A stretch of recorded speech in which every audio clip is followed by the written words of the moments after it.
Mr. Chair, I'd like to amend the agenda to be able to hand these out on private roads, the regs for private roads. Okay. That'll come under other business? The old business, wouldn't it? Well, old business is under other business, but it's not something that we worked on before. I think we got to accept the agenda first, right? Yeah, we're amending it right now, I think. So would you like to put that under old business? Business, yes. So that would be B, discussion on roads. Yes. And, Mr. Chairman, I would like to add 3 items under other business, number 4, so it will be D. And it's, There is no other business, under other business 4. yeah, number 4, New correspondence. business. Yeah, okay. I have 3 bills here that I'd like to just go over with you guys. They're being presented at the legislative session this year, and they all have to do with either planning and/or zoning. All right, so would anybody like to Make a approve motion. this with a, Make the motion to approve the agenda as amended. I'll second. any further discussion? All in favor? Aye. Aye. All right. Tonight, we're going to start with a public hearing pursuant to RSA 675:3 on proposed 2019-2020 zoning ordinance amendments.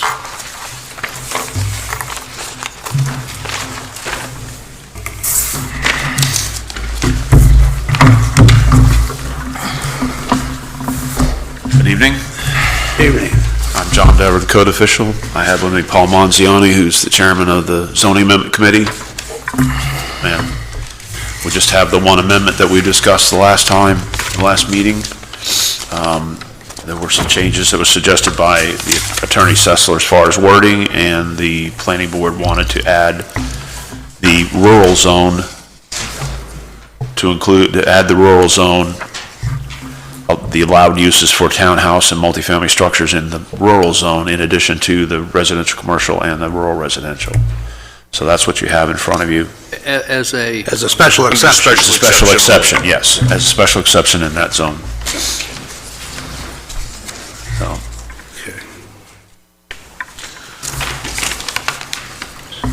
So basically, we discussed it, and what we came out of was what's written here. yes. Yeah. Yeah, so I'll make a motion to accept it as it's been updated and amended. I will second that. Okay. Any further discussion? No? So you're moving it forward to the ballot then? Moving it forward to the ballot, yeah. After they vote. Yeah. All in favor of moving it forward? Aye. Aye. So it goes. Very good. Very good. Thank you. Thank you. Roger. Do I have to ask for public? There's a public hearing. I don't think, according to this, there isn't any. Oh, it says public hearing on It is proposed public hearing, so amendment. Technically, we should be asking the public for. Now you mentioned it, you probably should. All right, well, we can do that. Keep it legal.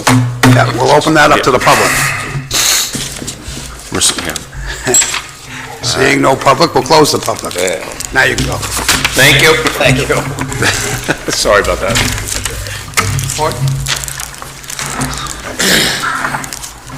Next, we'll hear case number P20-01, Ingalls Terrace Way. I guess we won't be hearing it from Scott. No, he's gone. He leaves on these things.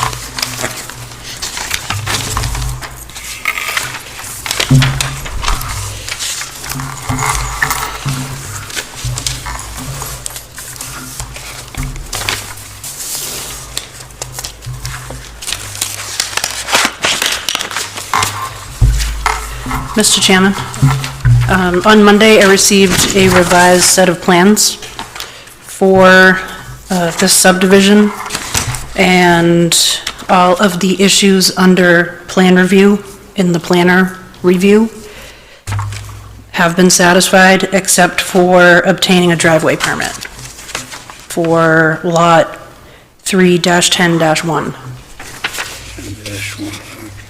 I had just a couple of questions. Sure. Said survey accuracy documenting that the accuracy is equal to 1 part in 10,000 or better. It's supposed to be add notes to the plan. Russ, could you get a little closer to your microphone? Yep. Says add notes, your note was to add some notes to the plan. And I was looking at it, it's the same on the... It's the same note in my certification. It's in your certification. I was wondering if you were looking for something in addition, because that was on the... No, and I overlooked that I didn't realize that was right above his Okay, so then signature. that's taken care of. Correct, that's already done. All right. And then, I just had a question about, this subdivision plan is subject to the conditions of approval itemized in the January 21st, 2020 Notice of Decision on file. That's asked to be put on the plan. That sort of presumes that we're going to do that tonight. Right, and I kind of wanted to address that section even further. Yeah. Right, I suppose that's presumpsuous of me to That's what- ask him to put that on the plan ahead of time. Yeah, that was, so it was put I on agree. ahead of time, yeah. Okay. In the past, we always did that after the meeting. Right. Then, for the completeness up front here, the soils map is indicated on the topographic map. The utilities plan map is indicated on the topographic map. Could you show me where that is? So the utilities, we presume, would be from the original subdivision that got approved back in 2004. Yeah. All the utilities were already on that plan, so we didn't, there are no new poles on that part of Ingalls Way yet. Don't know where the power company will put them. They usually will put them in once he sells the lots. Right. So the And all utilities, the utilities will be underground from the pole, they'll from all the be street to buried. the house. Yeah. But I guess there's no, I was looking at the legend and whatever else, because it says here that that should be indicated on the topographic map. I mean, there might be a note or something that says, they're going to be buried on, Refer to the original subdivision. or something, yeah. Right, that was kind of my question on that section, to where you would refer to tonight's notice of decision. Right. And I think maybe it should include the other notices of decision for the original subdivision, and then there was amendment to the original subdivision. so you have, under reference plans, there's 2 reference plans that are shown on tonight's drawings. Yep. over here. So, I mean, to make it the whole package complete, you could refer to that in, I think it's referred to, I guess, but. In a it's note? specific. Yeah, some sort of a note. As far as utilities, Yeah, for all- plans, see those- refer to reference plan 3, 2, or whatever. Yeah.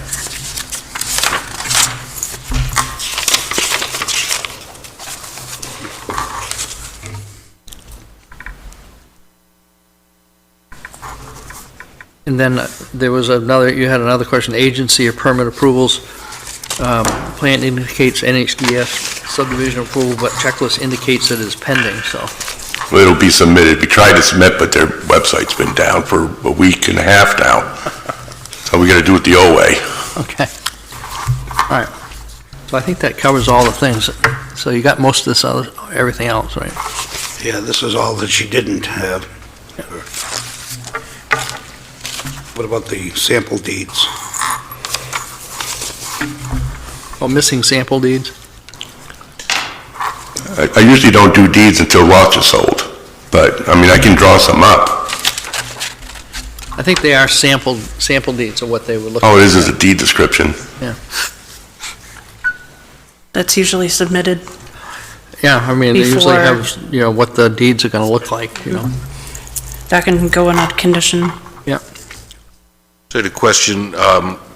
It's noted in your review that there were no waiver requests made, and there were 2. We did, Separate sheet of paper, yeah, we did deliver 2 yesterday. the lot standards Yes. and monumentation. It was in her. Yep, yeah. Those were submitted after I did this. Okay. Maybe we should look at those. For the lot standard, lot to width ratio, because these lots are at the end of the roads, your road frontage is kind of weird. You know, it's got 200 feet, but if you go to lot to width, it meets it. Your 3-to-1 ratio for an under 5-acre lot. It's just your road frontage is odd. Should we accept this application as complete or not complete before you go any We got to further? go through or- the waivers first, right? Before we act on the completeness. So there's 2 waiver requests. One's for monumentation. Right. The other one's Right. for the 3-to-1. The monumentation, I didn't ask for it first time, because if you go through the original subdivision, there are no granite bounds on the roadway now. They're all iron rods. And I didn't see the original conditions of approval from 2004, or whether or not it was asked for then. I think we made the ruling on monumentation granite bounds after that. Like in the last few years, we did that. Said you use granite on the roadway and iron pins in the back. And along the roadway, you'd use granite monuments. So, I mean, that's what the rules, that's why you're asking for that waiver, because it's in place now. So the question is, do we want to stick with, I mean, he's saying that the rest of the subdivision's all iron pins, but this is, Even on the road? Even on the road, That's a new subdivision. of 2004, 2005, something like that. my feeling is that rule's in place now. I'd put granite monuments on the road and you can put the iron pins in the back, like it. That's what I'd think. And as far as the other one, the length to width ratio, I don't think these lots don't look that bad as far as the shape of them. Yeah, I agree. I have 2 small questions. There's a reference in here to whether or not there should be a sidewalk. Is that necessary at all? That's just usual standard language Yeah, that okay. just, But it was done on the earlier work anyway, right? Well, this is at the end of what they At the did end of what before. was being so done. this is- And the other question is, there's a sheet in here from the Conservation Commission asking, will construction on lot number 2 impact the wetlands? There's no wetland impact. No input. Well, I think we need, in order to go further, we need to determine whether this is complete or not, and maybe vote Address on the the waiver. waivers. Yeah, all right. So I would make a motion that we deny the waiver for the monumentation waiver and approve the waiver request for the length to width ratio. Well, we deny the waiver, that makes it incomplete. But you don't think? No, it's just, it doesn't. Just means that we're going to require him to put those monuments in. Right. And then if we go through those, then we can say, okay, the application's complete. But you've allowed that whole subdivision with the, Well, Rebar. this is a new subdivision. Yeah, just the last couple lots at the end of the road, ain't it? It's the last lot, splitting it. So there's no time like the present to start doing it right. I mean, it's not like you're telling, we're not like we're telling them to go back and replace all the iron. We're just saying, when you do this, put it in granite. My feeling is it's what the rules are now. He's doing a subdivision. Just have him do it. So that's my, I'll second your motion. Okay, so your motion is to deny deny the the waiver. request for the monumentation, require that the granite bounds be placed along the road and iron pins in the back like they should be done now. And the second thing is to grant his waiver request for length to width ratio for the lot dimensions. And that's just the granite on these 2 lots. Yeah. Correct. Yeah, they'll have to go back and,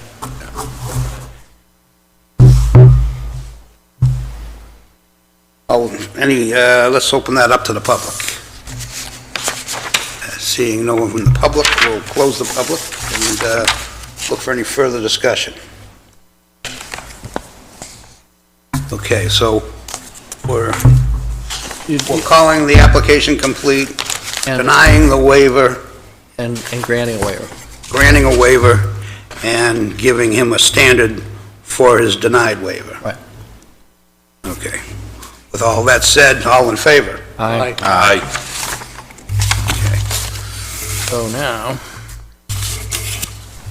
let's go through the rest of these.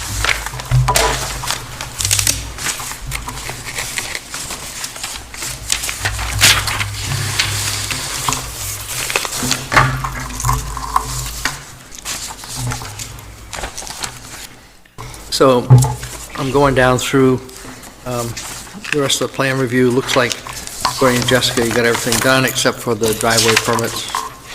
Yeah, I don't think he got to Ken yet to get the permit.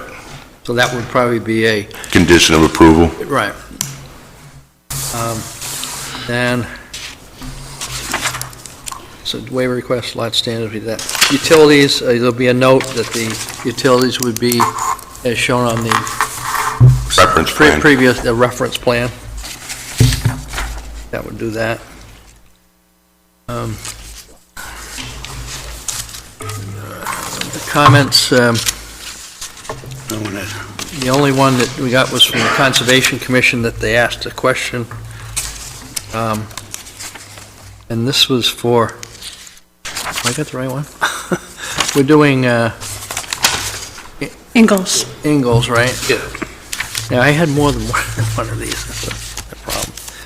Okay, Ingalls. Yeah, on the back of that, Yeah, lot 2. Lot 2, if you look at Lot 2, just for clarification, what's the big round circle? Is that the well radius? It's a well radius. Okay.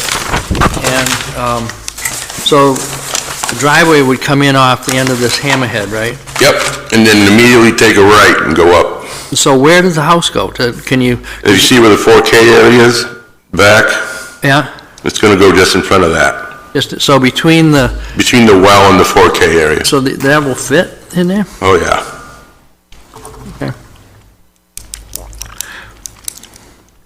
So the driveway would be going by, through the well radius, All right, it's through the well radius. to a house up there. Okay. All right. I think that was a question, just trying to figure out how you fit it in there.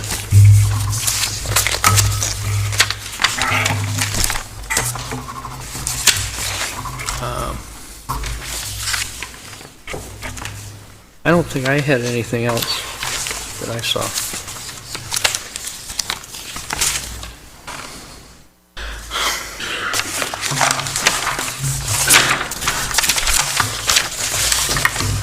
Well, actually, we opened up the completeness of Yep. Do we need to open it up again? No. No. I said one more thing. Yep. So when I was doing some research on the previous, like the original subdivision, and then there was an amendment to the subdivision, the notice of decision at the top referred to prior approvals. So I think somewhere at the top of this notice of decision should include the prior approvals, so that everything gets tied in together. Just list the, List the dates you know, of the original one, and then addition it to- this amended, would be in yeah, it got addition to amended those. twice. So I think that should be included, just even in the heading of the notice of decision, so that everything gets tied in together. So we already determined that this was complete, so we've been discussing it, so. I know the pieces, there we go. Oh, I put that over there, that's right. Anybody like to make a motion? So, is there any, anybody else got any? No? So we're asking you to, in order to be a conditions subsequent to Roger signing this, would be to put the note on the plan that references that. And Driveway permit. the driveway permit, right? In the sample deed description? And the sample Sample deed deeds. description, right? And the monuments placed. I don't think I'll get monuments until spring. Russ, just to clarify, are you listing conditions precedent, or are you listing the substantial development? No, I haven't gotten to that yet. Okay, so you're just clarifying Right. what the Just conditions what- are? Right, what the Okay. conditions would be, so we make sure of that. Then we have to talk about what's going to, active and substantial completion improvements. Have to decide on that.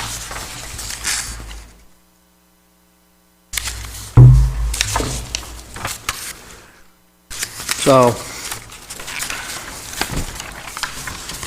I would say that the active and substantial development of building would be construction of the road in there, I would think, I would... because they haven't got that done, right?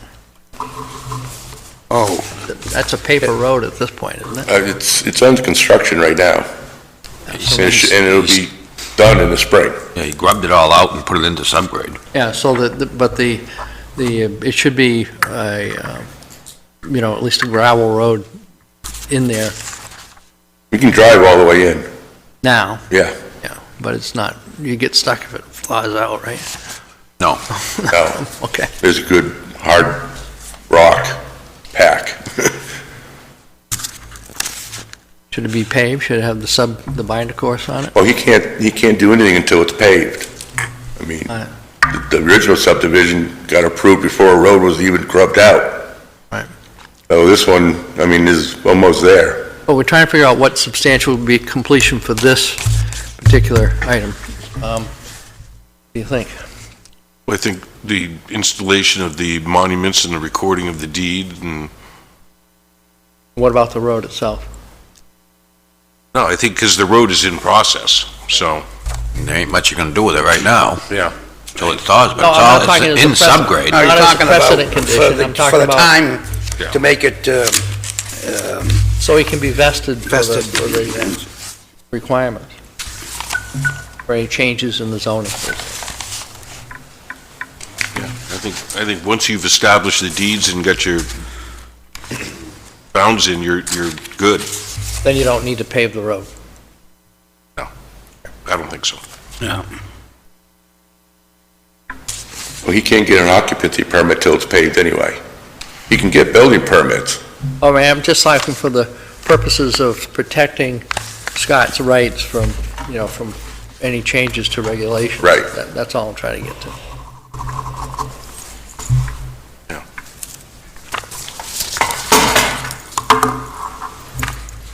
So do you want to make a motion on what the substantial completion would be?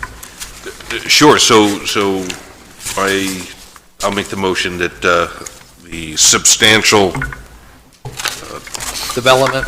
substantial development will be satisfied upon the installation of the meets and bounds, so, And recording it? and the recording of the deeds.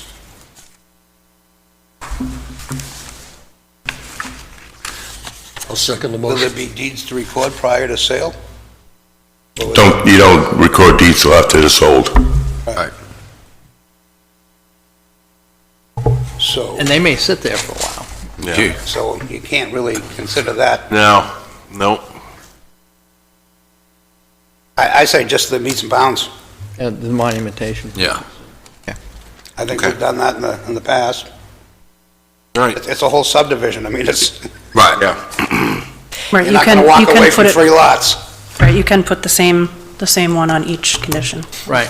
So the two This- conditions are active and substantial development or building and substantial completion of improvements.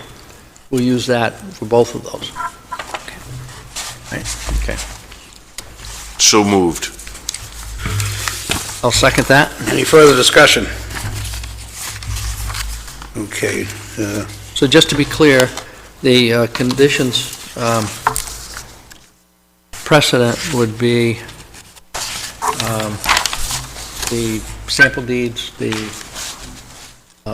note on the plan about the, referring to the original subdivision plan for utilities. And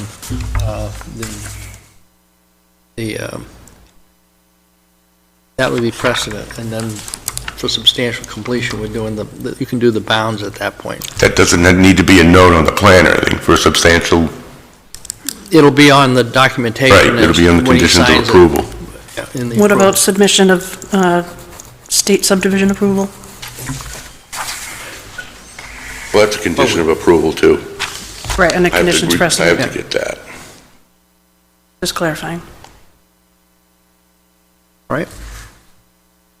Any further discussion? Okay, so what we're voting on here is what would consider complete. Right. Not the subdivision in So- itself. So those in favor? Aye. Aye. Okay.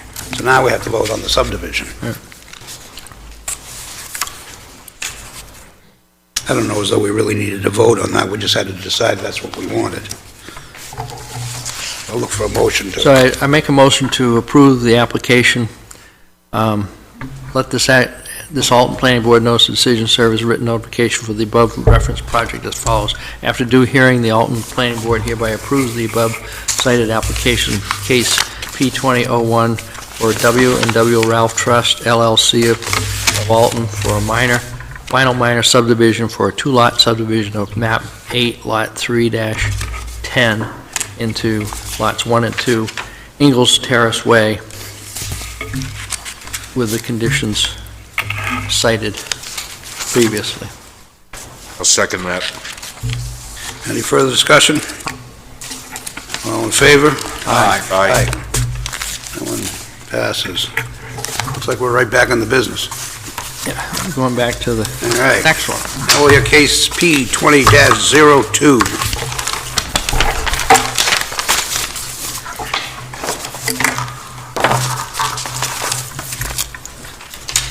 And it looks like the same items here on the checklist here of completion. On the, there's two waiver requests on this one. Yeah, so, Same one. same two waivers, so I'll make the motion to grant the waiver for the odd-shaped lot and the requirements for width and length, and to deny the waiver for monumentation. I'll second that. All in favor? Aye. Aye. So it's complete. So the utilities plan.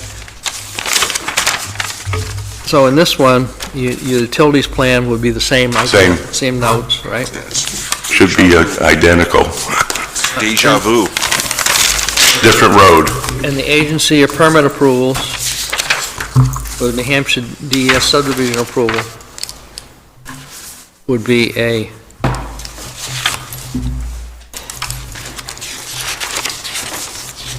we decided that was going to be a condition precedent?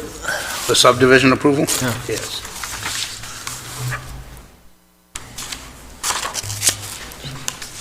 It's just like a carbon copy of the other one. Almost. Pretty close, ain't it? Yeah, pretty darn close. There, and then the driveway permits would be another one. So there was a question on this one about, That comes from the Conservation Commission, which is a little odd. We thought we'd throw it in there, just to keep you on your toes. Yeah, that question came up. Why are they asking for that? Well, and the fire department didn't have any trouble with it, so. yeah,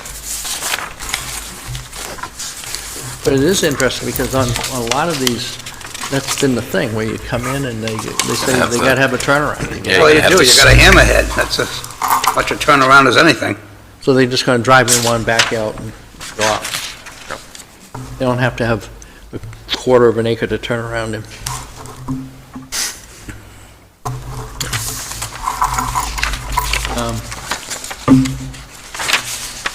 Conservation Commission should like that better. This is less impact than a big cul-de-sac. Yeah. It wasn't like they were asking for it, they were just sort of wondering why on this one it wasn't asked for. So has this already received the New Hampshire's subdivision approval? The original subdivision did. Oh, that's the I have to number apply to the referenced? state to take this one lot, cut it in half. Yeah. So that's the number that's referenced here is actually Is the the original? first one, the Okay. 2005, or is it? Yep, 2005. Yeah. You're That's the looking at note original. number 4, Drew?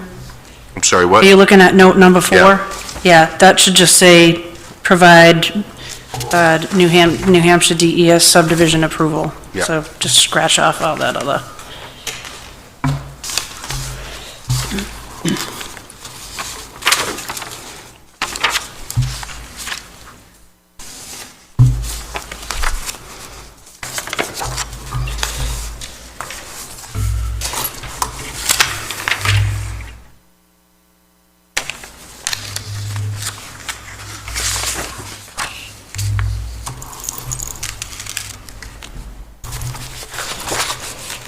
Well, so we consider that the same with the act of completion?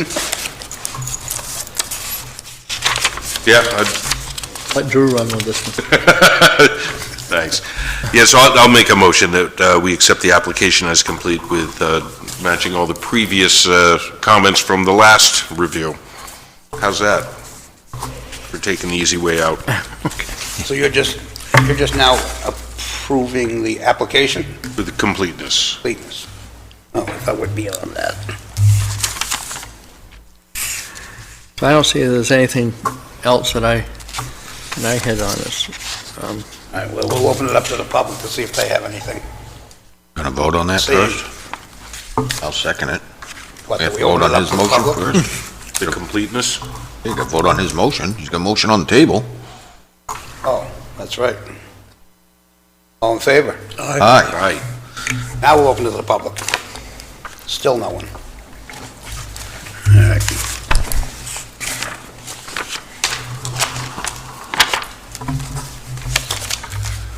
No, look pretty much the same to me. I'll entertain a motion. Be identical. Yep. Make a motion to approve with all the previously discussed conditions, precedent, and completeness for construction. Second? Any further discussion?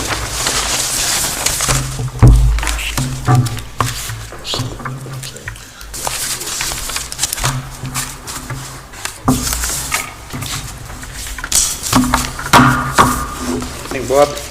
No. All in favor? Aye. On your way.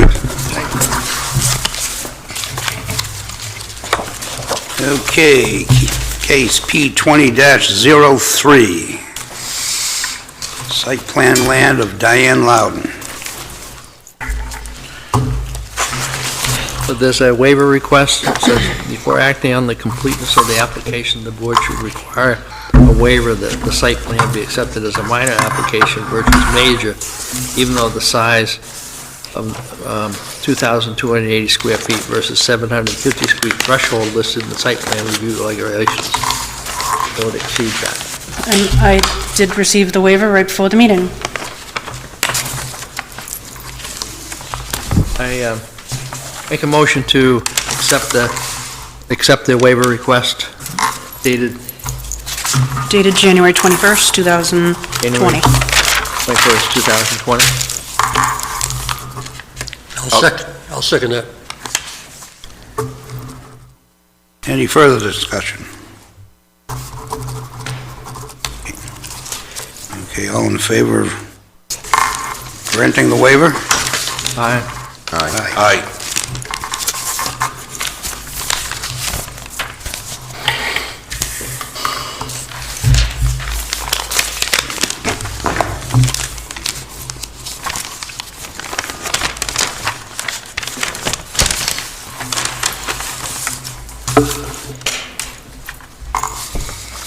So everything else is complete, Jessica? Let's see, noted as missing. That was the only thing that I saw that was missing for completeness. The other things that are listed on the plan review are just plan content. Right. So just to be clear for everybody, this is a proposal to operate a commercial function facility, and a special exception was granted by the ZBA on December 5th to allow this use in this zone. Correct. Right. And then what you found under your plan review was, you talked about snow storage, lighting on the pathway, and signage for the parking. 3 items. Yes.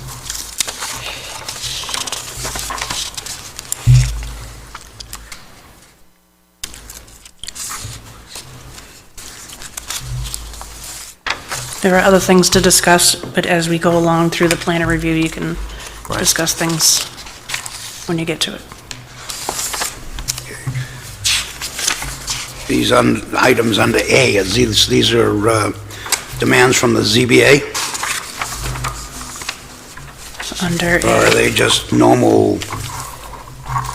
That's what the ZBA, I think, was using yeah, that's the ordinance. their ordinance. Okay. And then the next page is sort of what came out of it during the ZBA meeting.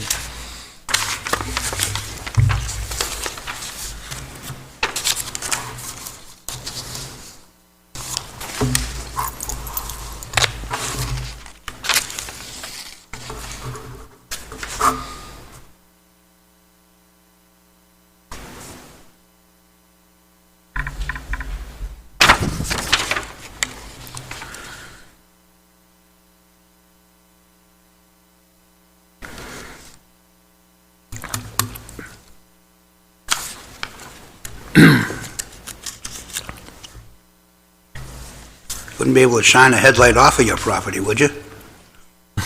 Probably not.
Mr. Chairman, I think there might be some interest from the public on this. I noticed that there was some letters that were written to the ZBA when they had those hearings, so. I assume we'll have some public input.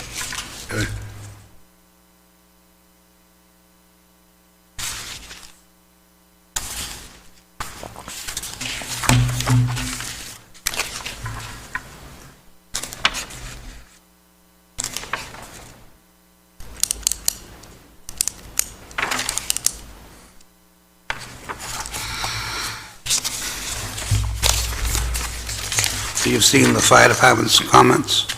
Yes. Those are all addressed? Addressed or in the process of being addressed.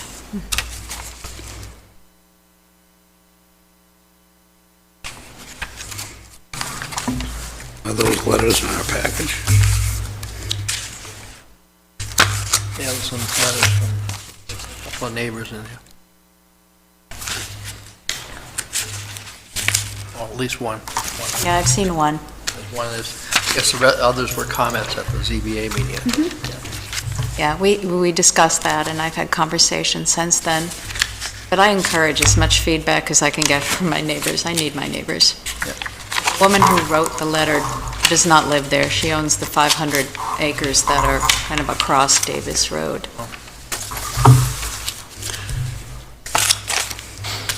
Isn't that, Is that land Lots. scheduled for any kind of development, or is it in current use, or?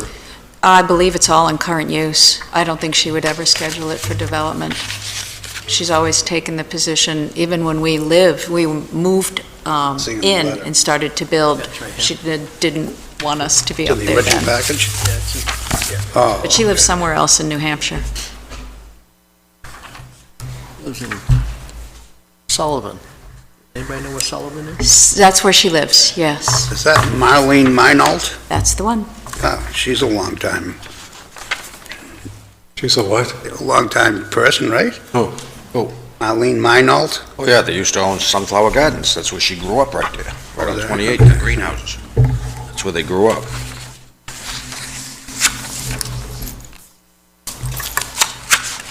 Well, this letter's kind of past them. This was for the special exception, this isn't for us. Right. I think the spirit of what I'm doing, and when I can go through this, you'll see that most of those points are covered. Okay, well, all right, yeah, when we do that, you got a lot of stuff here, let's start with what you got to say. Do you want to accept the plan first? Yes. We accepted a waiver, Right, and we didn't accept it as being complete yet, right? correct. Okay, Make a motion to accept the plan as complete. I'll second. any further discussion? All in favor? Aye. Aye. All right, Well, let me start off before she does her presentation. So this site plan is for a commercial function facility. Consists of a recently developed farm. It's 280 acres at the end of Davis Road, which is off Avery Hill Road, which is up on Alton Mountain. You can get there, and once you get it to the end of the road, you go over the hill and you see this property, and great views. And the barn that was built has a new banquet room that can accommodate up to 100 guests for social events, including weddings, family reunions, meetings, parties, and music events. And the outside grounds provide space and scenic views for the activities. So that's what she's proposing, to do this as sort of a part-time business, and then there's a nice PowerPoint presentation for us. So we'll do that. You ready for that? Oh, yeah. All right, let's go. Good evening. you, I'm Diane Loudon, and if you don't mind, I'm going to stand because I need to do the mechanics of this. I've got a few things that will help you understand the project a little bit more than what Tom said. This is a property that my husband and I bought in, I want to say we closed in 2003, and it took us at least 5 years just to make it passable because it had been logged. So we lived in the bay during that time and moved in 2010. So February will be 10 years that we've been up there. He passed away about 1.5 years ago, much to my chagrin, because taking care of all that much property, and we've got animals and all the rest of it, has now fallen to me. This is my daughter, who I'm hoping to incorporate into helping me. But it's only with the help of some very dear friends that I'm able to keep this moving as we are. And I would really love to keep this property. So that's a little bit of a background. My background, just again, by way of background, I retired in 2017. I had been the president at Albany Engineered Composites, and I'd been in manufacturing my entire life. I come with lots of degrees in engineering and finance and master's degrees and that kind of thing. That is not pertinent, but what is pertinent is my ability to understand a business and to understand that constituents are the most important thing in business. Whether they are your customers, your neighbors, the people that live around you, your suppliers, the folks that interact with you in business. I do understand that, and I understand that deeply. So I want you to know that as I go ahead and show you what I intend or what I would love to do, know that there is a value that's deep inside of me that's been working for 40 years to put that forward. I do understand that.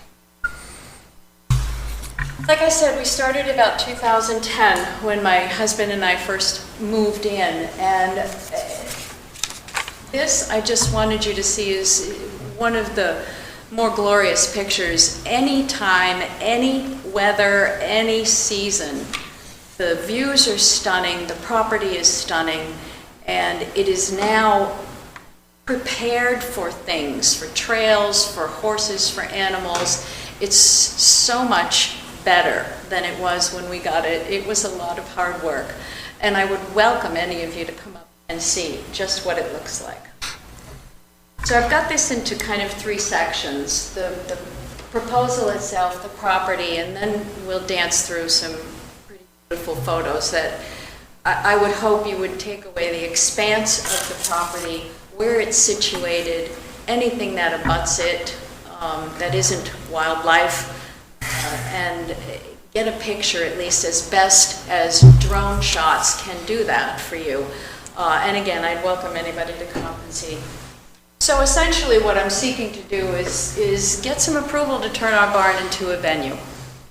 And I don't need to do that, I want to do that. And the reasons I want to do that are right up there. The first reason I wanted to do that is both my husband and I absolutely love the beauty and the tranquility of the property.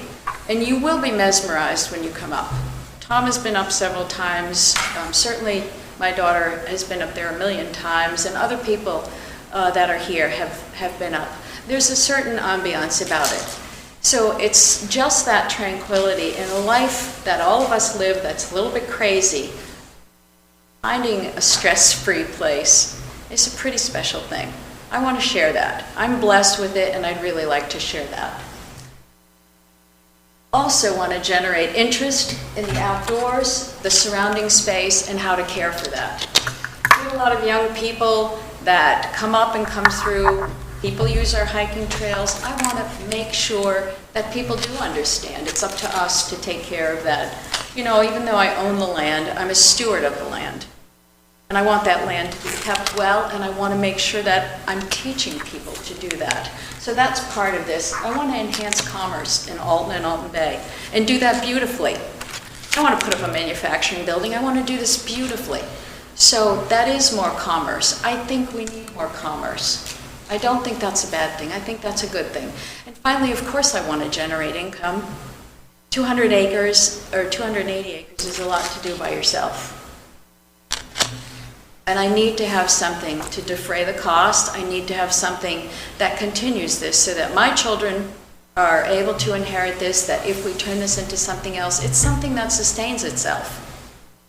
And I would like to do that beautifully. So that's part of who I am, and that's part of what I want to do with this. Let's look at what I would include at Cold Spring.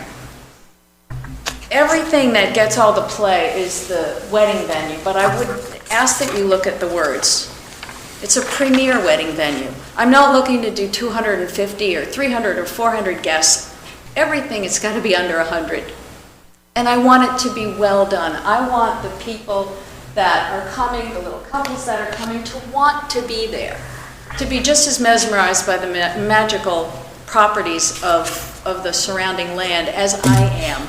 So there'll be a give and take before I say, yes, you're going to do this on my property. And I don't expect to do more than 6 a year. In fact, I think that would be on the outside. It's one of the things I would like to do. Because the property is so wonderful, I mean, it's a very special place to be and to be married. My son had his wedding reception there 7 years ago.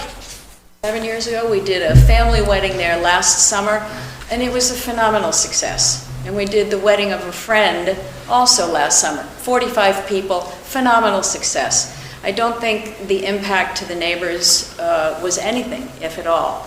But I am highly cognizant of the traffic, I'm highly cognizant of the noise, and I'm highly cognizant of the difference it will bring for me to do this in a community that was largely rural and largely farm-based. So I want only, again, if I go back to that, for my constituents to be pleased and to be happy. That's a big commitment that I have on my part. So it would be a premier wedding venue. It wouldn't be like I'm going to do this shotgun style every week. I have no interest in that. I have no interest in dealing with Bridezilla and all the rest that comes with, you know, the wedding stuff. I don't want it to be a machine. It's got to be special. And it would be limited in size. There's no doubt in my mind. I don't want that kind of craziness tromping around on my property. I mean, I had to go through kind of a lot to say I just even want to open it up. But it's got to be very special. So that can be for the record. I have an Airbnb. I have a 1,000 square foot apartment on the property that's attached to my house. It's over my 3-car garage. We finished it so my daughter could come home from California and have her child 5 years ago. They moved to Boston, and my husband and I decided, let's try this Airbnb thing. So we've been doing that for 2 years. I'm doing it now. It's wildly successful. I have maybe, I'd say 60% of the weekends in the year are booked. It's always usually during the summer. People who are, you know, want to associate with the lake and that kind of thing, although I get a little bit of skiing. But people mostly, overwhelmingly, I would bring you my comments. It's about the peace and the tranquility. They're escaping to do 2 nights where they can just have no noise, see the beauty, see the wildlife, see the flowers, that kind of thing. So to use that with the wedding venue, what we have found is the little brides absolutely love to stay there, decorate the barn the way that they want to decorate it, have their very special weekend. It's usually more like that, where they come the day before and decorate and do everything, and then the big moment happens, and then they stay the day after and clean up and do whatever they need to do. So that is how I would envision it. So it works very well with that. I would host parties, I think Tom said that, things like family reunions that allow people to get up and get outside, use the function space, the upstairs and downstairs of the barn. I'd love to sponsor regular live music events, and what I have in my mind for your edification is kind of 1 night a month. Alton needs some live music. Alton needs some culture. Without the Rusty Moose anymore, we don't have any live music in town. My husband did a lot of videography for musicians, so we do have some connections still out there, and we've had a lot of bands come and play at the barn before it was ever finished or intended to do so, just for parties. I'd like to do that on a more regular basis, and the way I would do that, again, for your edification, would be to limit it to maybe 50 or 75 tickets. Sell those tickets ahead of time and have it be just for that evening. I would have times of operation shut off at 10 p.m. And now we're kind of down in a hollow. You go up the mountain and you're down in a hollow, and there are ridges around me. So the music would all be inside, intended to be inside in the function space, not outside. So hopefully that would keep the music, the noise down, because I am concerned and I want to make sure that no neighbors are affected and my animals don't get all nervous about it too. So the music thing is a big thing. I'm very interested in doing that. Farm to table dinners. We did one, and to me that's very reflective of caring about the community again, because we've got so many farmers, we've got people who raise animals, we've got people who raise vegetables and fruits, and this is an outlet to do that with. I did it as a benefit for the town of Barnstead's Farmers Market, and it was a tremendous success in October. And I'd like to do more of those to bring a little light to our farmers and the people who are struggling to make their lives go and their ends meet, but to get a little press for them and highlight what they're doing for the community and raising these animals and having vegetables and everything so fresh for us. We do have, we're blessed with having a lot of that, and I'd like to bring a little more light on that. I'd love to be a destination for yoga classes or yoga retreats. It's a perfect, tranquil spot for that. I can see business meetings, having been in business for over 40 years, I can see it as being a fabulous retreat to just go and think about your strategy. What are you supposed to be doing to get away from the buzz of everything and be able to concentrate on how to grow your business. Quilting groups, all they need is a big table and a big wide open room, and I'm telling you, I've had people actually ask me for that, so I wouldn't have thought of that, but that's where it came up. I'd love to do the farm events. I have an enormous pumpkin patch, we have lots of trails, so anything that's associated with the time of year or the weather or the holidays or whatever, to have folks come, especially with their little ones, and get out and get some fresh air and hike or pick pumpkins or do whatever is going on at the time. I've had several people call me to produce films on my property because it is beautiful. It's never actually manifested, but I put it up here because at some point, you know, something's going to happen, and potentially that will happen. So I want you to consider that, and I want you to know that. Who knows? Alton could be on the big screen one of these days. And then I also like to keep it open to function as an art studio.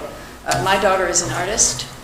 She's right here, she can talk for herself. But I'd love to be able to have that little space where children can come on a rainy day in the summer and learn how to do pottery, learn how to do art, maybe go out and do a rainy walk and find what they could find on the outside, and couples to be able to come out for a couples night, have a glass of wine and do, you know, a plate or some cups or do something, paint, but just to have that option in the town, we would need to maybe take a corner of that barn and turn it into a studio, and that might be fun. So those are the things that I can think of, and those are the things that I'd like to include. So you can see it's not just a big wedding venue, or I'm going to do these Monday night, Tuesday night, Wednesday night, Thursday night, and on and on and on. That's not what my interest is at all. It's actually smaller and more intimate, and that's the full list. Any questions? Any thoughts? Yeah. Well, it all sounds, I mean, we're more about the nuts and bolts of the project. I know, but you got to know the background to see if the nuts and bolts are pertinent, right? Yeah. All right. So I did have some questions. Because you mentioned, what did you mention, 6 events? Weddings. Oh, so it's a 6. I don't think I would do more than that, because they're just very complicated, and there's a lot going on to coordinate. So, as far as nuts and bolts are concerned, so what would you think your season of open would be? I mean... Oh, I think I'd be open all year round. Yeah. So it'd be something for everyone. That would be my intent. Yeah. Okay. So there must be a plan here that shows how you'd be open in the winter, and I see restaurants. So this would be a regular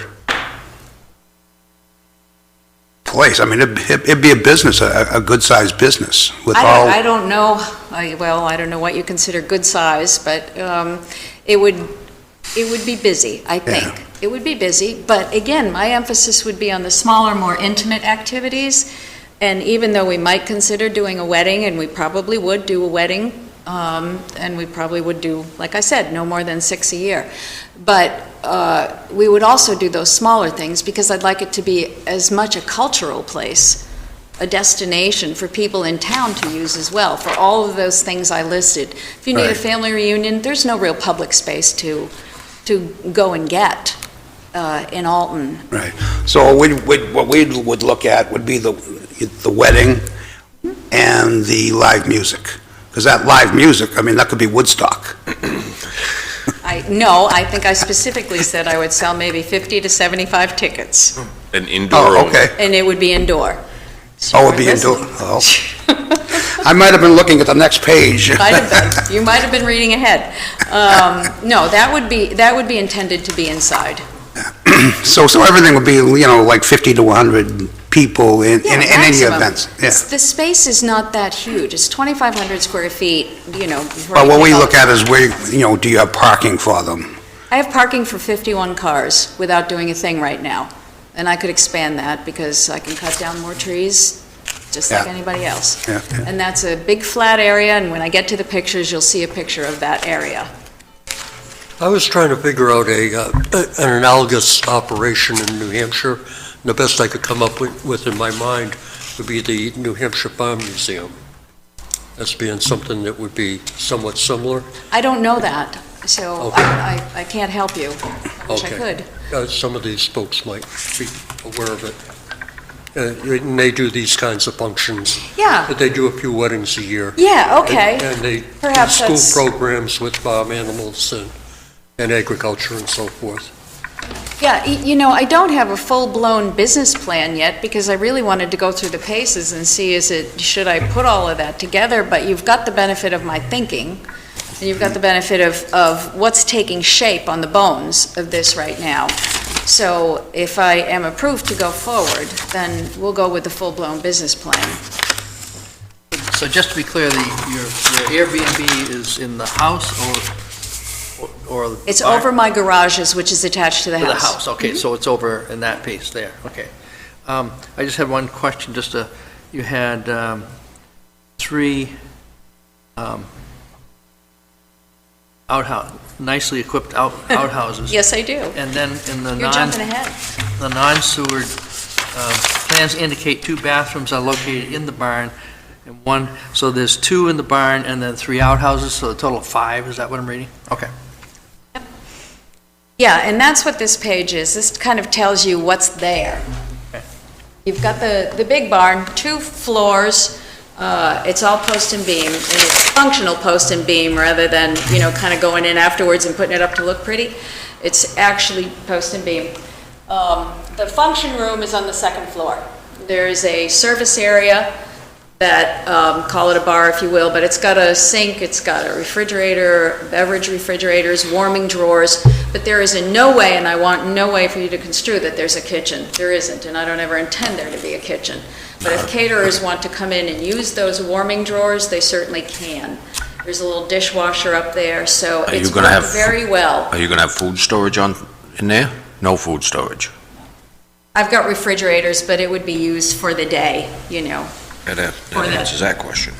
Okay, so I was reading when you were talking again. What about like the breakfast and stuff? Well, that would have to be catered. Okay. Everything would have to be catered. Is that, Tom, is that like 300 feet from the parking to the barn? Yeah. It's quite a ways, 400 feet or so. That must be desired? Yes. Well, that's where Yes, 400 it's feet. located. But we've got an area that you can drop people off who don't want to walk all that way and then come back. We've got an area for handicapped parking, so it just also gets the cars away from the beauty of the function itself, so you're not looking at cars. Got some nice drone slides of the whole building, give you an idea of it. Yeah, I did see them. Now, it says in the zoning minutes that planning board is to address Marlene Meinholz's letter of concerns. So that is Oh, it's in the minutes. How many, because it says there's no human maximum capacity defined on the plans. Do we have a count on how many we're allowing in or anything? I think I've said that a couple of times, no more than 100. It's on the plan here, under the notes, it says event capacity, 100 people. Yeah, I don't want I to think do we any ought more to than answer that. this and then send it back the letter with the answers on it and saying, yeah, it was all answered.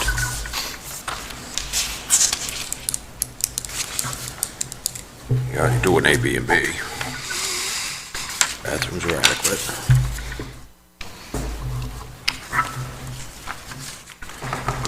Might be interested in letting her finish with it, and then we can get the overall view and then go through the list. I think we'll answer the questions. And then go through the list of. We'll answer the questions, so let me just drive through. I promise I'll be fast.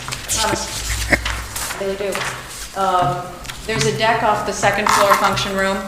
We did that certainly to comply with the fire marshal, and we were going to do it anyway. My husband had already put the atrium door in there, so you'll see it in the pictures. So that's your second exit on the 2nd floor. There are 2 large indoor bathrooms. One is ADA compliant, and the 1st floor they're already built. The first floor has the massive hand-built sliding doors, and it's got a front and a back, and there's also a room for caterers to function out of, kind of a little service area. There's about 15 miles of groomed walking trails, not so groomed after he died. We've got to put that on our priority list this spring, so we got a lot of work to do to get those back to where they were. But they're all cut and they're ready to go. Got a huge organic garden. It's got fruits, veggies, cut flowers, all kinds of things in it, and that is an attraction. I've got a big, large, separate pumpkin patch. I love flowers, so the more perennial and annual gardens I can put in, the better. It just adds to the beauty of the property. I don't have goats anymore, but I do have 7 horses, 17 chickens, 2 dogs. But the goats went the day after New Year's, so yes. One less thing to feed. They like flowers too. Pardon me? They like flowers too.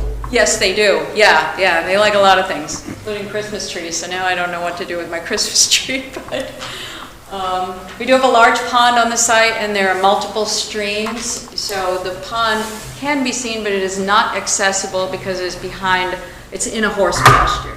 So I've got, nobody is going to trip and fall into the pond. It's way down below, and you'll see it in the pictures.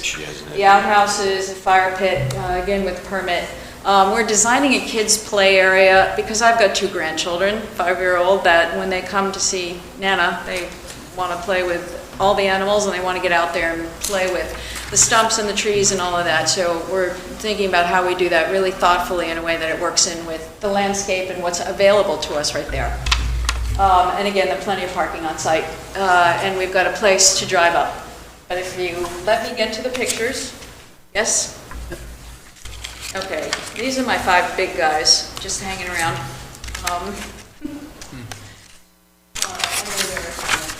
But here,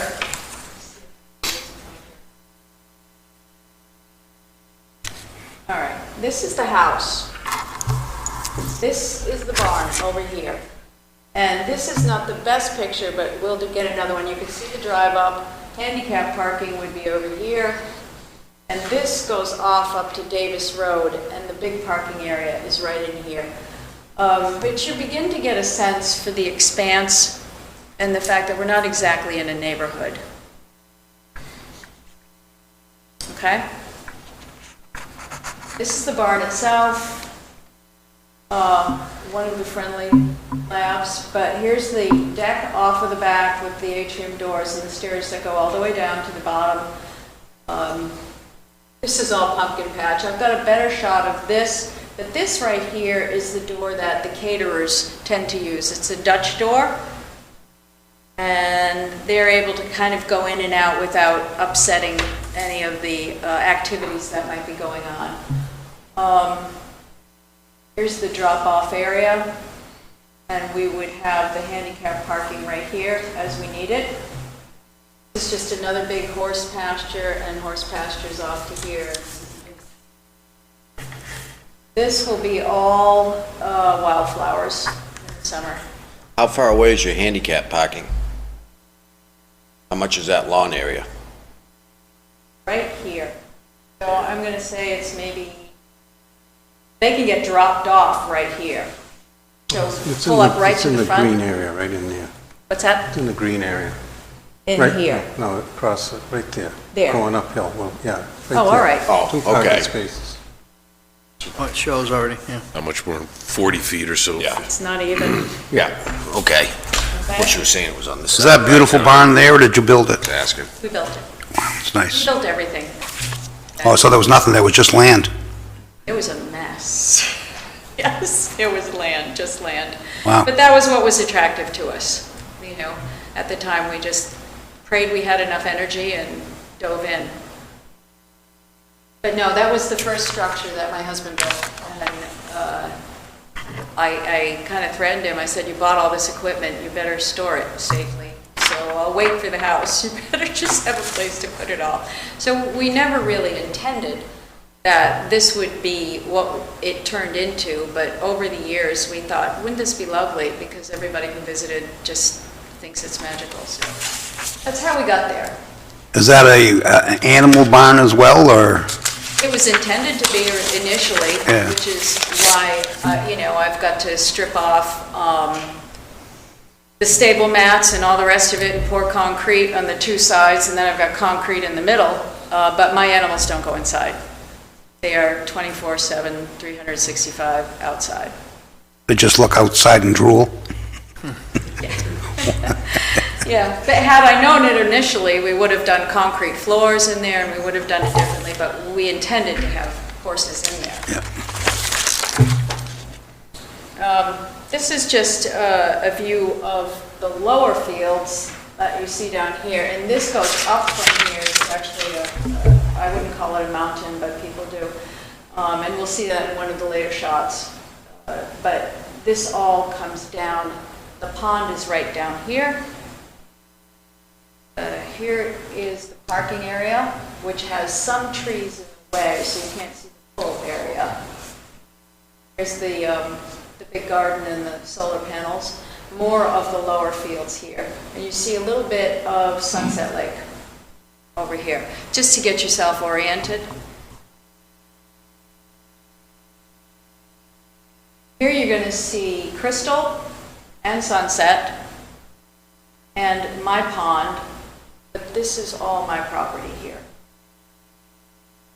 Again, you can see the horses, so you get a sense for how big and the size of what you're looking at. Parking is right in here. You can see a little bit of the clearing, but it's all right in there. Now, isn't your house visible from the property line up there on Davis? It's not? Is there any building visible? No? No, I mean, I suppose in the dead of winter, but you have to come through the gates and you go down. Right. And over to the right. I suppose you could see the house. I don't know. I don't pay that much attention. Well, because I'm just thinking of years back. I don't know how long it's been since I've looked down that way, but like you said, they cleared a lot of trees out of there, and it was, everything looks grown in there. I know, but it's not. What you're seeing, I think, is the canopy, and you just can't see through the canopy of the existing. It's a lot more cleared out than it was, for sure. This is just the garden and the solar panels. The parking area is over here. This provides actually just some great flowers to use for the little brides if they want to use that. They can certainly use the cutting flowers here, but we also provide a lot of vegetables. We provide a lot of vegetables for the food pantry because there's no way I can eat everything that comes out of here. Here is a picture of that little mountain I was telling you about. We own up and over the crest of that.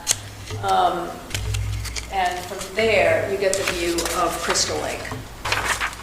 But I don't see either of those lakes from my house or from any point on the property unless I'm up high. Then I see them. And that's just a sunset shot.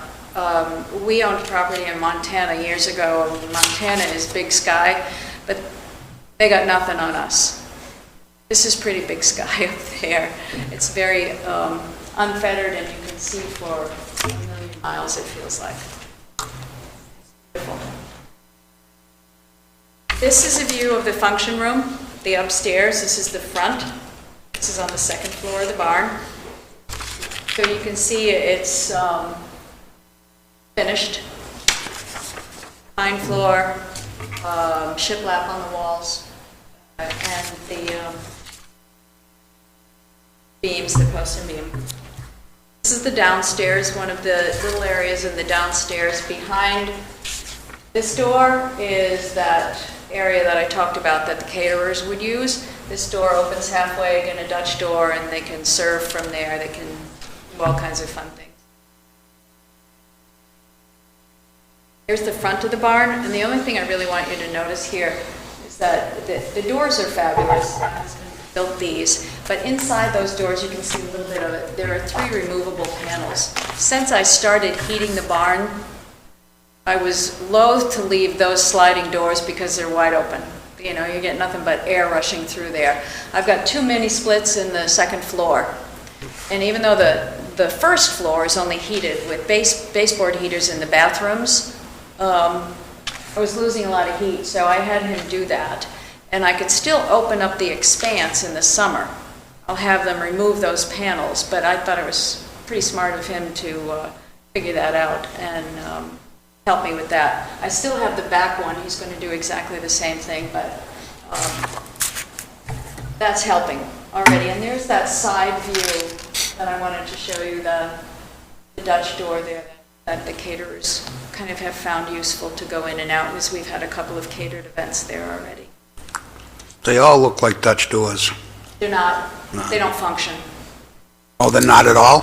Oh, No, this is the only functioning one right now. I'm going to make one of these function. These are already closed off on the inside. Here's what it looked like at one of the weddings this past summer, so you get an idea of what it would be like. And that's facing the front again. This is facing the rear, and there's the doors that go out to the deck. You see that little bar area right here that I talked about, the little service area. But you get a sense for the size and why I don't want any more than 100 people. There's just no way I would want to do that. 50 to 80 is a great size. Has the fire department gave you how many people can fit in there? 166. 66? okay. Well, once again, like... That was first glance. When I first came up, before I had done anything, they came up and said, yeah, 166, and I thought, not in my lifetime. So you said 51 cars in the parking lot? Without doing anything to it right now. Okay. Well, I think we have standards on parking lots, too. I'm sure. Have you got anything to add there, Jessica? But here. I didn't know if Tom had any idea of, adding additional spaces there. You got a parking lot slide. Well, I know we saw it, I but already went it's 51 cars. I mean, for a restaurant with 10 seats, it has to have so many parking spaces. So for this here, if we're going to talk 100 people, there must be so many allocated spaces. It's not like that. It doesn't, I don't believe there's a chart with car spaces for a commercial facility or a wedding. So I picked out 51 spaces. I could have made it almost 80 or 90 because the parking lot is already there. You're really parking in the field down there. Yeah, it's a nice field that would be used and is being used, or can be used without doing any work to it. And she has room for cars, so if people came there for an event, there's plenty of parking. Yeah, as you can see. But there's no chart that says how many spaces you need for a wedding or a social event or any of that. It's just whatever you Well, we have think. a chat on seating capacity, right? How many parking spots for seating capacities? Correct. That's what I was referring to. Like if this was considered to be a restaurant, there'd be... Yeah, but that chat is for any commercial facility. Right. If you seat this many people, you're gonna have this many parking spots. Which, in the end, won't be a problem. You'll just make it They've got bigger. that, right? Yeah. I'll just make it bigger, right? Okay. Yeah. So what happened at the dock side? Well, I'll just leave that that. fire hasn't gone out yet. Okay, No comment. There's another shoe. all righty. So that field, what about in the springtime? How's that for Pretty good. parking? Pretty good. I'm not worried about it. Yeah. And if I need to, I have already brought in ledge pack on the entire road, all the way down to where it meets the town maintained area of Davis. So I've gone well past my house, down the road, and that's got 8 inches of ledge pack and ditches on both sides. So I've invested heavily in that. And I will bring that right through the middle, and if we have to, through the other two sides, as he's shown the parking area. I'm not concerned about that. There's nothing out there, and that's what it was intended for. Yeah. I just know that, for so many seats, you gotta have 1.2 2 5 I will say that the spaces. one wedding we had this year, my niece had buses. She had 2 big school buses come, and we had almost nobody, and there were 105 people at the wedding. So the school buses came and went, and it was actually quite a good way to do it. So nobody had to, figure out how to get there, because it's a little overwhelming if you don't live in the country. And, It's just down the road a piece. You find anything in your book there, Tom? No. No, not really. I would have got that. I've gone through all the other requirements for parking.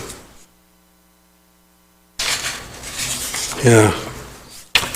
It's too variable. What she's proposing there's a lot of variation.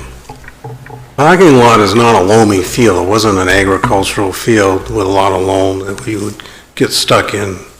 It's forest mat, the land was cleared, bulldozed, and it's well-drained soil, thin layer of forest mat, and it's gravelly. So the parking lot is good.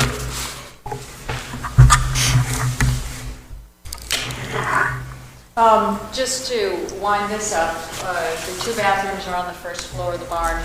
And basically what I did was take a stable, a 12 by 12 square, and split it down. So one of them is about 6 foot wide by 12, the other one's about, a little bit less. So one's a little more than 6 foot, one's more like 7, the other one's more like 5. And one is ADA compliant. This is what they look like. They've got beautifully built barn doors on them. Each of them, one you enter from the front, one is the side. This is the front one, which is not the ADA compliant one. And these are in the barn. And this is the ADA compliant one. It's bigger, it's wider, all the way through. The grab bars. John Dever actually helped me with this and with the requirements for that. So he has signed off on all of this. I think I'm almost done, guys. Yep. I just want to thank you for listening to me. Thank you for listening to my ramblings about what I expect and what I'd love to do.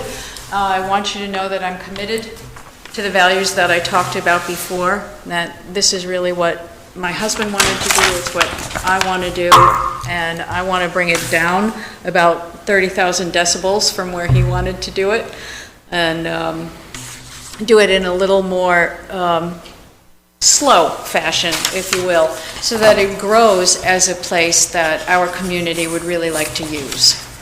That's what my intent is. Again, I'm committed to the town, and I'm committed to continuously improving that property as I stay on it, whether that means regrowth, whether that means cutting down the trees where they're too thick, whatever it means, I'm committed to continuing to do that. So I'd ask you please to consider the proposal and approve us to move forward. And if you've got any questions, I'm happy to handle those.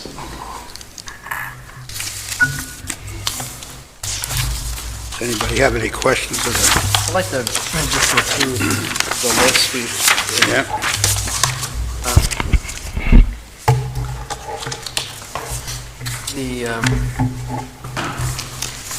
I think we need a few areas like this in town for wedding venues and stuff, function halls and...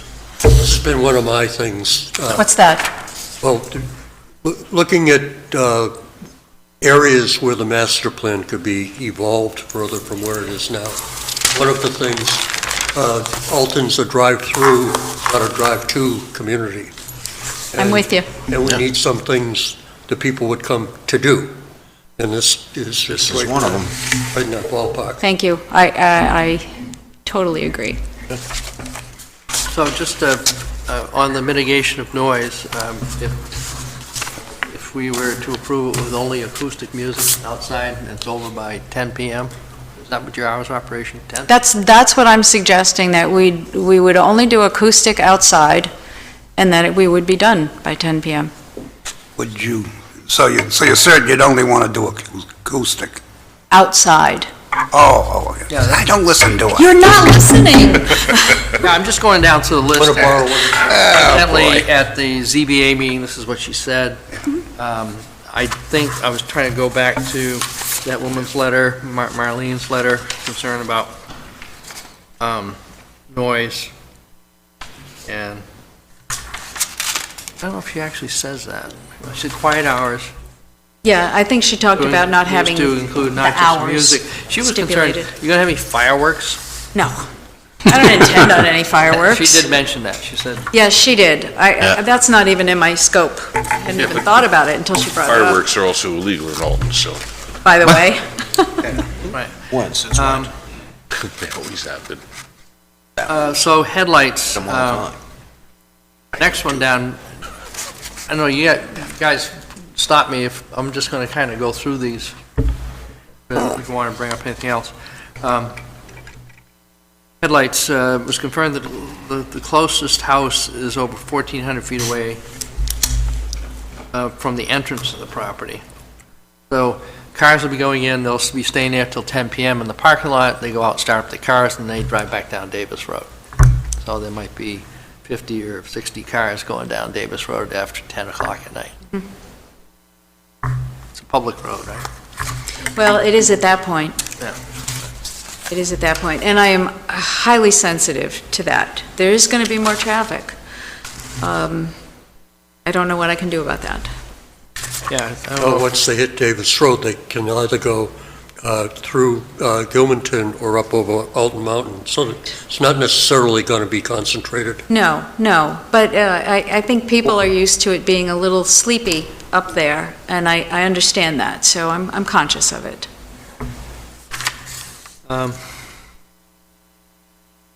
Fire protection, you've gone through with the fire chief and you're satisfying him on that. Then there's the whole,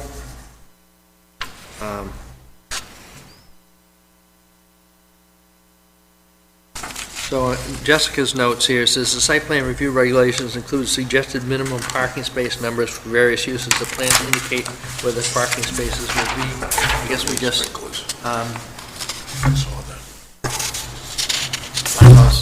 50 is adequate, 100 people, Well, I'm hard-pressed to think that one person comes in a car for 51.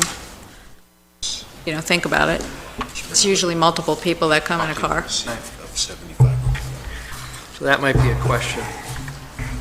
And I can expand it, to Tom's point earlier, Oh, yeah, we have room to expand it there. I just did 50. to show it. Two people came in a car times 50, that's 100 people. And that's my maximum for Yeah. one of these big events anyway. Yeah. I really don't want to do more than that. So another one was suggesting that signage for parking would be required, so I assume when you get in there, you're gonna have a sign that says "Park here." I already have one, but I wanted to show you. Is it, but it's not shown on the plan, I guess. No, I wanted to show you the example of the signs that we're going to use. So, my daughter created this. This is for my Airbnb, but it will be this quality, and it will look like this. So all the signs on the property will look standard. And that would be what it would, I'm proposing that it would look like. So probably what the plan should show, just where you're gonna Exactly. have signs in order to comply, I guess. Very nice. Yep. Well, let me forget that. Take it home. Thank you. What do you think? Do you think there should be, wherever she's gonna have signs, do we need that on her property, or where everything's gonna be, or is that up to them to do? It sounds like it's going to be fairly self-evident where to go to park the car once there's one in there. Well, As there you is, drive down the driveway, them, it's it's right. There in is a their sign property. there Yeah. already. it's a drop-off, there should be directional signage Yeah. for the drop-off and the handicap signage as well, so Yep. it should be indicated. And there's also one thing that we're doing that didn't actually come up is a walkway, so that people are coming from the parking lot, they cross the street, I don't want them having to walk down the driveway, I don't think it's as safe as it should be, so I want them off the driveway, and we're doing a couple of walkways through the woods that will be, That's pretty much directional right there. yeah, and that's where your signs will be, to point you to the barn, and that's kind of a double duty, I don't want them coming down to the house, because we found in a couple of instances where we had the family thing, they just sort of truck into the house and use my bathroom, that's not what I want. We want enough signage, and I also want them protected. So I will have somebody with a brightly colored vest, making sure that people are parking in the right the right place, so that I'm committed to doing as well, and then get them off of the streets. Not like it's busy, but you know what I mean, I don't need any more liability than Right. we might have otherwise. So you would put that, where you're going to have that signage for handicap where handicap parking is, parking and where the drop-off areas, you can have those on there. Absolutely. Okay. There's a lot of signage we've got to do. So the non-sewage busy. areas, system siting requirements, you indicate 2 bathrooms that are in the barn, and you also have 3 outhouses that you've reported. I was trying to find, I see one.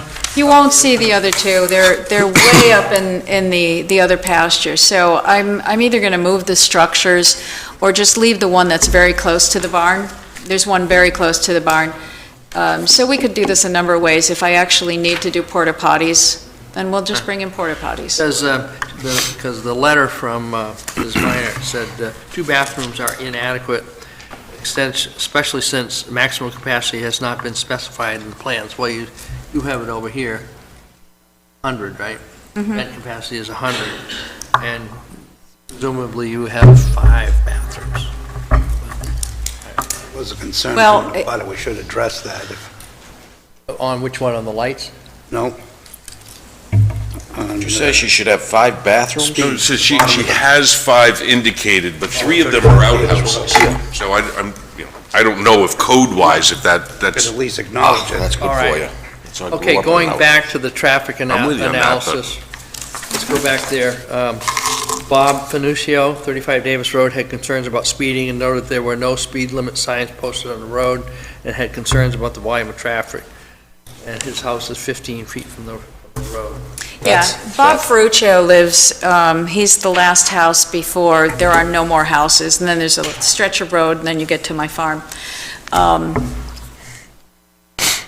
Yeah, his house is 15 feet from the road. But a speed limit sign would come from That would come from the town. Selectman and Kenny. Right.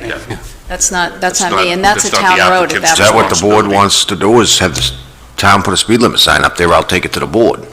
Well, no other. But I don't How think many that's up roads to have her. speed limit signs? Almost everyone in Alton, Well, believe it or not. isn't Really? Isn't it de facto? They're there, you just can't 30? see a lot of There you them. go, I don't read. De facto is 30, I think it's de facto 30 if I think it's it not is. posted. It's- All 25, town roads are 30, 25. unless otherwise posted. Right. No, Old New Durham Road's the only one, 25. About 11D. 11D's 30. Sure. 25. Was it 25? Posted that way. Get you for Zoom. Probably got complaints from like, Old New Durham Road. Yeah. They changed it to 25. But I think if it's not posted, what Kenny had told me, 30. it's 30. Yeah. So We can- the police can control that. I can request a sign put up Well, there. you probably wouldn't get up to 25 by the time you got past his house anyway. It's a dirt road. Yeah. You know? Yeah, it's a dead end, too, so. So maybe. It was written, so I thought we should. No, I know, I think Yep. it's a good point, and, you know, I feel for Bob, but it's an old house he inherited from his dad, and it was placed very close to the road. Bob is not there always, though. His residence is in Massachusetts right now, so he comes up on weekends, and I know that he has had an objection about the speed, but It's not much I you can can do about that. signage the road that I'm responsible for, but I think it's an obligation of the town to. I would agree.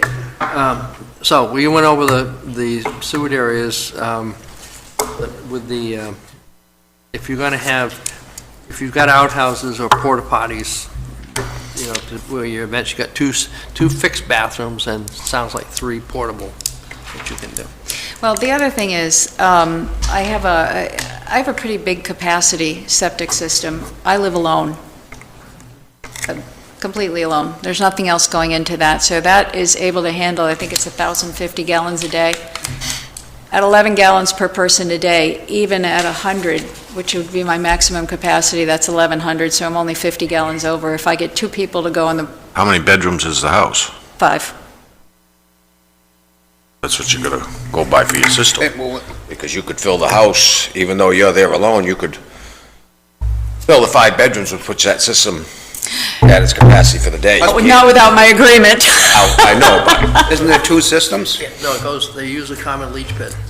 They got a line, they got this tank here by the barn, another one down here by the house, and they join together down, go to a leach pit down the field.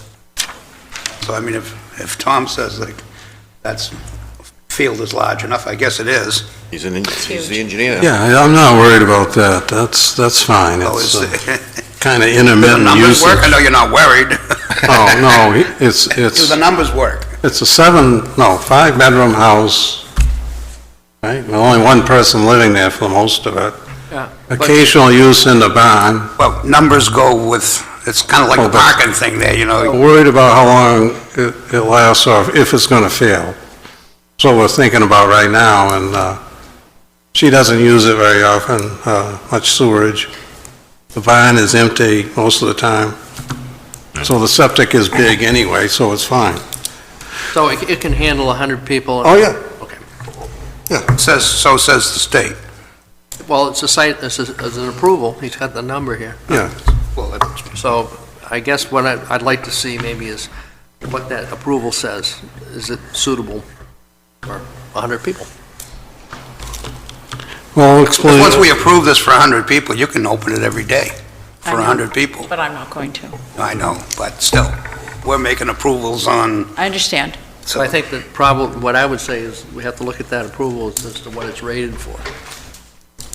Well, we have that in the packet here. I think, I would think at the very least, having a design, a provisional design, in case of failure, to accommodate the excess loading, I think that probably makes the most sense. I don't think so. Why would we design something? If it fails, you're gonna have to design it anyways. You want something designed now, and if it don't fail in 8 years, that you can throw that design out and start another one. Well, you can renew it every, I think it's 3 years But or why are we 4 paying? years. You're still paying to renew it and everything else to throw it in your closet. If she's got the system and it says it will handle it, Yeah, I guess, we should say, okay. Yeah. No, you don't have to get it designed, that system will handle it. yeah, as long as what this septic approval could, if Right. we're confident that it can handle once a week, 100 people using it, or once every two... Once a month or whatever. well, we'll say. you don't want to word it like that. What you want to say is that that system Is adequate. Is that- works for your Well, that's what I'm three-bedroom saying. house, whatever, however many bedrooms you have in your house, and however many seats you want in the barn.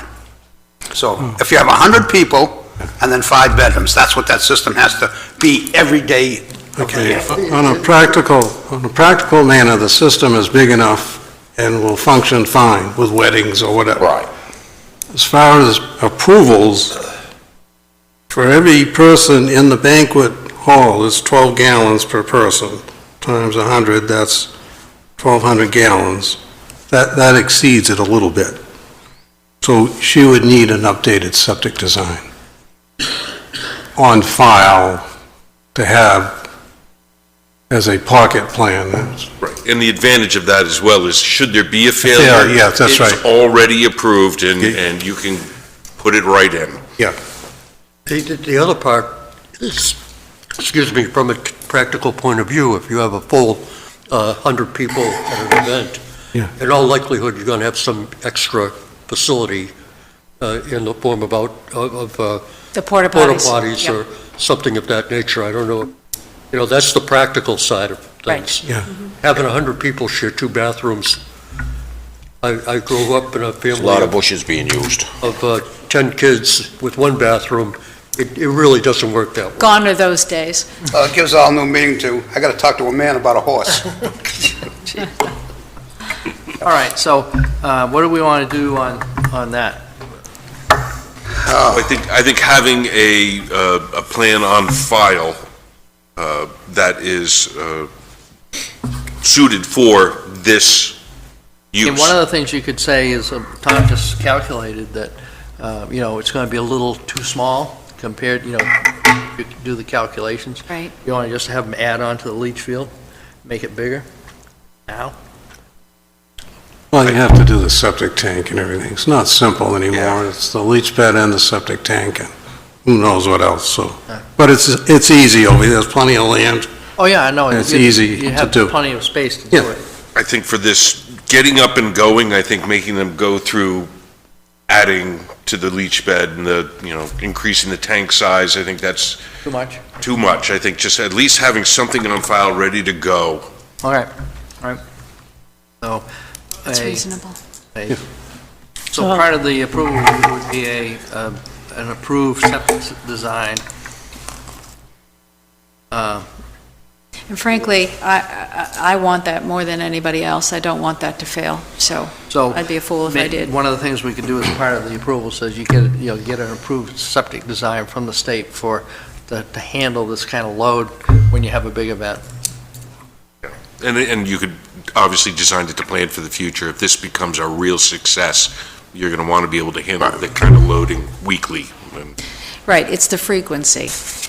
The once every 2 months kind of thing is probably not going to be an issue. If it's more frequent, then we'll see what happens. I just think that we would be remiss not to address I think it's this prudent in to our do it. approval. Okay. I don't disagree. Site landscaping, just sort of leading us through this here. This place is already landscaped. it sounds pretty well landscaped to me. It's pretty remote. I'm going to keep It's not going. like, it's not like we're doing a new Walmart down here or something like that, so I'm happy with that. Lighting, are all these downward lights I saw on the barn, those were? Yeah, they are. They're all like that, yeah. Yeah. They're old-fashioned lights, kind of. They're not modern, one unit Even stuck if to they the weren't, the neighbors side. aren't going to see them. But we did talk about the walkway being properly lit, right? As well as the parking area. Yeah, right now, I've got dozens of solar lights. So I will use those most likely on the walkways. And I'm thinking about, if I am to be approved, what do we do in the parking area, so. So I think the note here that Jessica put together, that should be described and indicated on this plan, so we have something to approve. Were you going to ask something before, Jessica? I thought you, No, you already, did we yeah, no. address it? Okay. Yep. Stormwater drainage and erosion control, That's pretty much done up there. yeah, the only thing I can say is that after a while, this whole thing gets compacted from driving on it. And it really is essentially pavement. Yeah. It's going to run off. So there needs to be some sort of control for the runoff, because that parking lot slopes a little bit, doesn't it? I mean, the field's not dead flat, it slopes a bit. It's pretty flat. Pretty flat, yeah. But on the lower end, let's see, 112, 108, so the end towards the house, there probably ought to be some sort of a Well, I scoped that all out. I thought I'd be doing that, but I went there and I thought it'd be better to leave it alone. I would have a swale 10 feet wide with crushed stone, Yeah. just to catch the water. let it infiltrate. Yes, so that would be the length of the parking Yeah, area. so it would be on the south side of that parking lot? Yeah. Okay, so, show that on the plan too? I can, yeah, if you would like that, I can. I thought I would, I mean, it doesn't have to be much, it's just a yeah, okay. swale with crushed stone on it. Okay, show on plan. And I think that the snow storage, identifying where that's going to be as well, kind of falls all into that same category. And that's easy, it's just adding the words. Because it looks like there's plenty of room for it here. Push it here, push it there. Yep. Signs, we talked about signs. Just to put on the plan where you're gonna have the signs and how big they're gonna be. Okay. They're not just gonna be lit, it's not gonna be neon or anything like that. No, Open, big, it's going to be like I showed you. oh, yeah, right. Hours of operation, you talked 10 to 10. No music after 10. And you also talked about that any music would be outside, would be acoustic. That can be in the, that would probably end up being in the approval. Because that's the one that, I think that's the one that, if you look at these, some of these venues, like the one over in Guilford and stuff, that was the one that got people excited about music after hours. Craziness. That's a different scale altogether. Absolutely. I have no intention of doing Meadowbrook. Yeah, no, this is the one that Martina Howe has there. Then the lady said she was also concerned about, was all concerned about balloons and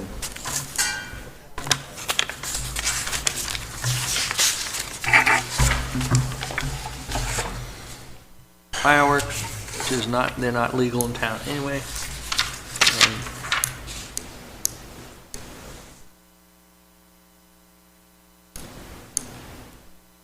I didn't see rainbow.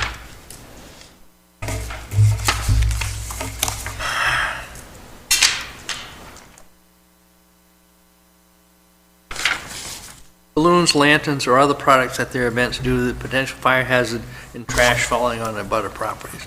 And one of the things, I guess they release these paper sacks that are lit, and they, Chinese lanterns. Yeah, I don't think that would be a good idea. I don't know if that's something we want to try to limit or not, but.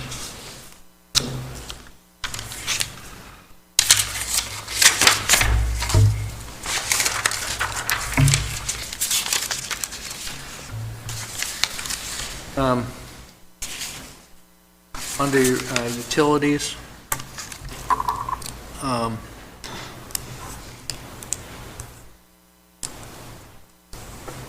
I don't see the, see an issue with utilities on the property at all? I mean, No. No, because they're all, it's established and. just the lighting and stuff. Right. And the lighting's going down, it's not going out to the neighbors.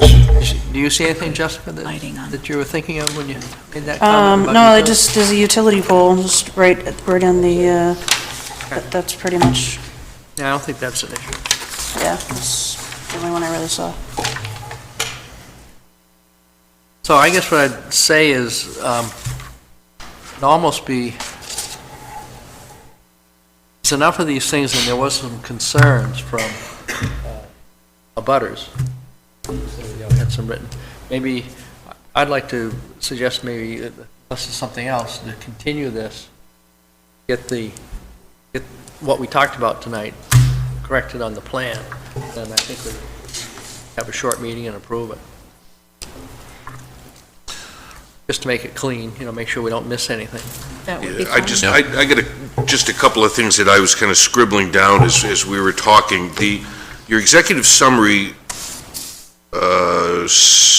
states that your upstairs banquet room can accommodate up to 100 guests.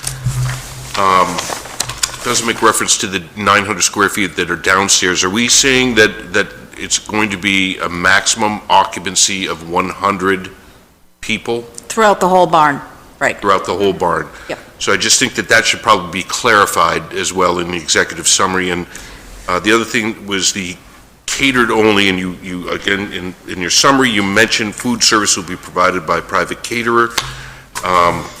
Should we also clarify that there'll be no food storage? Sure, we can do that. So, we talked about, and I apologize, but the 51 vehicles, you said you had parking for 51 vehicles. I didn't 57, count the wasn't it? rectangles. I'm assuming there's 51 shown there. Yeah. Can we at least add the note on the drawings, parking for 51 vehicles, and then the 2 handicap spots are already noted I up think it top, says so. 51 parking That does spaces. say- I can't read that. It's a little fuzzy. Yep, it does. So that, Yeah, it is a little fuzzy. Yeah, you need a Even big with plan. what? Okay, Big plan. perfect. Yeah, you need a big plan to see all this stuff. oh, you're on a little plan. That's Yeah. Yeah, they don't give us the big ones. Those are my only Be too comments. much arguing if we get the But big ones to be I able to read. agree with you that I think that continuing this probably makes the most sense. We've given you quite a laundry list here, and I do think it'll be a quick and easy next time, but. Let me give an overall impression. I think I think you've done a lot of detailed stuff here, and I don't think there's more than, 5 to 10% stuff that needs to be further addressed. I think you're almost there. Thank you. No, I think it's going to be a beautiful spot, and I think the Yeah, town I needs it. agree. It's a great addition. And how do we go about getting the town to put a speed limit sign up there? Just bring it to the board, and have Kenny put one up. I got it written down there, speed limit sign for Davis Road. Right. 15 miles an hour. Is that what she wants? Not me. I don't. So I make a motion that we, Well, open. I make a motion, we open it up to the public. Any, got a public? Got a hand? Well, I was hoping I wouldn't have to say anything, but this has just kind of blown my socks off. I had no idea who the extent of what's being proposed. I'm Wendy Everson, and I live on Avery Hill Road, number 165. Marvin's own property just across from us, Brad Hunter, also across from us, passed away. Our family has owned 100 acres of land on Alton Mountain for 4 generations. And we love life on Alton Mountain. It's just like each one of you can say, I'm sure, about your own homes. And imagine this, your backyard. This is the beginning of what we'd like to do up there, a lot of potential. And my husband works at the Laconia Airport, and the impact of Meadowbrook on the area there to the residents has been phenomenal for their economy, but the residents have suffered greatly. The music, traffic, those are personally my 2 biggest concerns. And to be dismissive of the fact that this is where we live, put up with it, I don't think it's fair to those of us who live up there and have a life there, have had a life there for many, many years. And so I would like to see some of these things addressed, and particularly for you to have a record that we are concerned about what this venue is going to bring up on Alton Mountain. We already deal with increased traffic. Boy Scout camp in the summer residents on. And Alton Shores has grown substantially with year-round houses. This is traffic now that comes from Alton Shores down to the road and out to wherever they're going to work. We deal with those things, but it is more of a burden on the town as well. I contact the police department almost on a yearly basis, asking, can you patrol, because it's becoming more of a throughway instead of living there and staying. That's what happens when the town redoes the roads. Pardon me? That's what happens when the town redoes the roads and paves them. Yes. Become a throughway. Each time they widen and pave them, it encroaches on our land, because we do sit close to the road. The farm was built back in the 1800s. Our home was built by my great-grandfather across from the farmhouse, and that was a horse path that went down through the property. Now it's Avery Hill Road, and it is lovely. It's beautiful up there. But I just ask you to think about what this venue means, and would you want this on your road, in your backyard, with weekends of potential music till 10 p.m. when we have family, we have grandchildren, we have animals, we have picnics, we have quite a bit of land, and so we hike our own property, we enjoy the great outdoors. And I know all of you do too. You live here and you work hard serving our community. Very much appreciate it. So I just feel like I need to voice these concerns. I also feel like every landowner has a right to their freedom to do within the law what they are ambitious to do. But some of the things that are being proposed here do impact other residents. Like for you to, I ask you to consider it. The town will most likely have to do something. More signs, lower the speed limit on Avery Hill Road as it comes down through where my house is.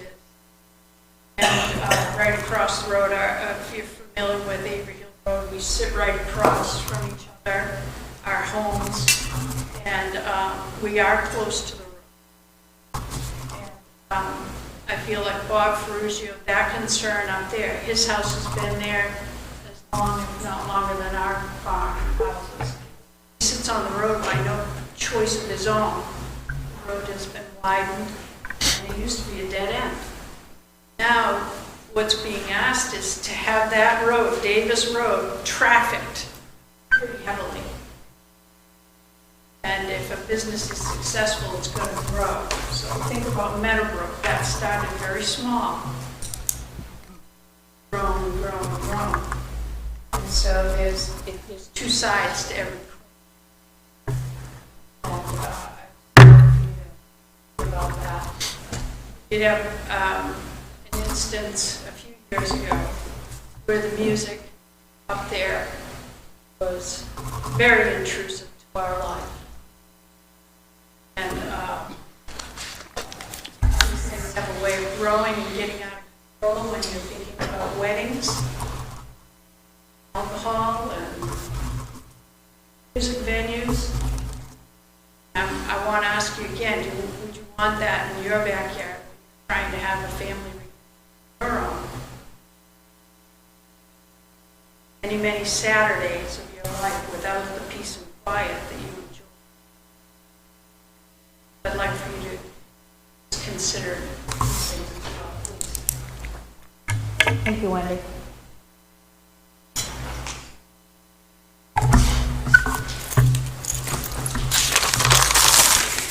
Audrey, we have someone else. Oh, I'm sorry. Sam? Mr. Chairman, Sam Hollow. I think those concerns are very, very real and should be noticed and noted for you, but all of you need to go up there and see the remote area that this is in. And when you mentioned Woodstock, Mr. Chairman, I think you should be thinking of You were Woodstock. there, weren't you? I was in New York, Woodstock, Vermont, which is a lovely, exquisite, beautiful place. As you think about that, and if you go up and see, you will notice that I think the possibility is there, and I realize it's very real. The possibilities are there to have this remote environment. When you go, you realize you go up over a hill, and everything is below that hill. It's 300 yards from any house. I think you'll begin to see that if it is a Woodstock, Vermont, it's going to be a ballgame. Something that I think the town's going to benefit greatly. And I encourage you just to take a good look and see that venue and see the potential that there. It's going to be a gem. I think a hidden gem. I think Diane, she's a parishioner of mine. The reason I'm here is I'm a pastor and she's a parishioner. Diane is classy. This place is classy.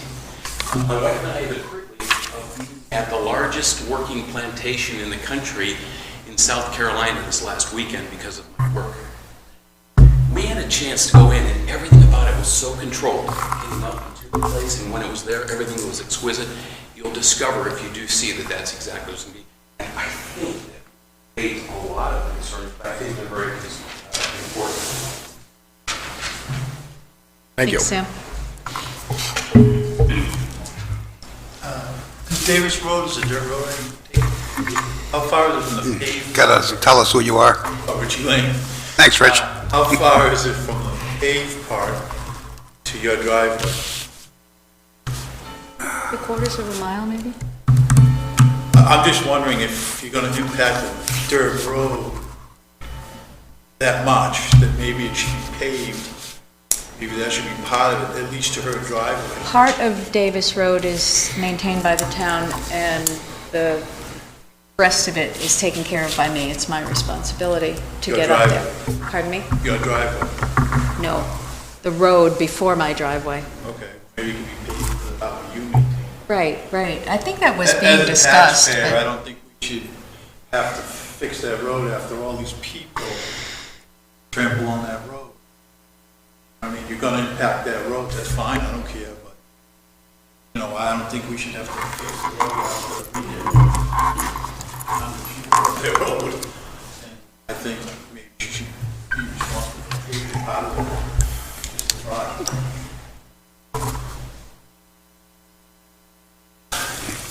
Thank you. Thank you. Mr. Chairman, is anybody, would the board be interested in doing a site walk as part of the, if they go ahead and do some of the changes to the plan that we've asked them to do? Would there be any interest in going up there and seeing it? Is everything plowed now? Parking lot, everything, Parking lot is not. There's a strip down it, yeah. but the whole parking lot is not plowed. Well, I just went there, I don't know. Throw it out there. Yeah, I mean, I'd be interested in, Me too. Certainly welcome. Well, and then they want to, and it's one of the criteria, so Yeah, that's why I brought let's, it up. Do we wanna- let's schedule a site walk. All righty. Yeah, that's a good thing. You would enjoy be worth the time doing it.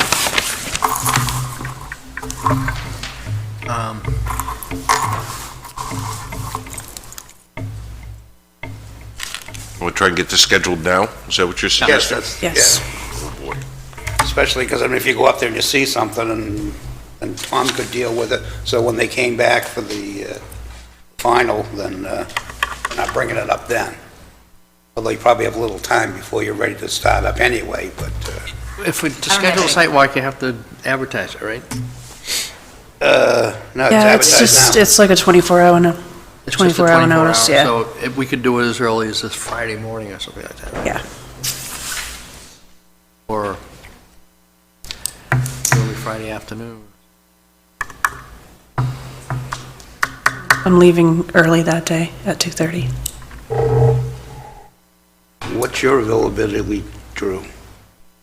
It's not very good during the week, but Because I think the rest of us can jumble our Right. things around. and I've got, I could do something next week.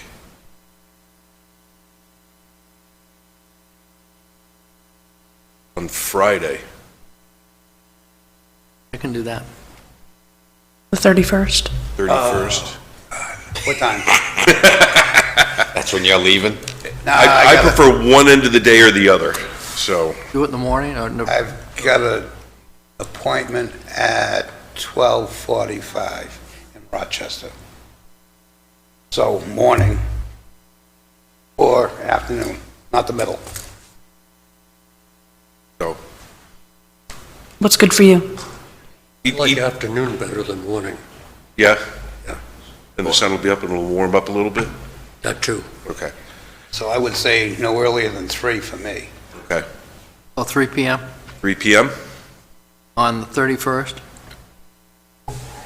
Okay. What's the address in this? The end of Davis Road. 74? 74. When you think you've gotten to the top, just keep on going. Going, yeah. Over the hill. Look out for the snowmobiles. Yes. Could be me. Could be you. Why don't you show up on your snowmobile? I might. So that would be something that would have to be looked at come, once you started going 12 months. That intersection would really And obviously, it would be up to the snowmobile club, but... Snowmobiles? Yeah. They've posted stop signs for us. Yeah. What do you think? I look both ways. Yeah. So do I, as a... So, But you wouldn't want that if you were gonna have, Can you imagine? so we got a site walk scheduled. I would make a motion to continue this application until the next meeting. Does that work for you, Tom? I think so, yeah. Because he has to have your stuff in by before? For a continued application, I think it's a week before. Okay, give him enough time.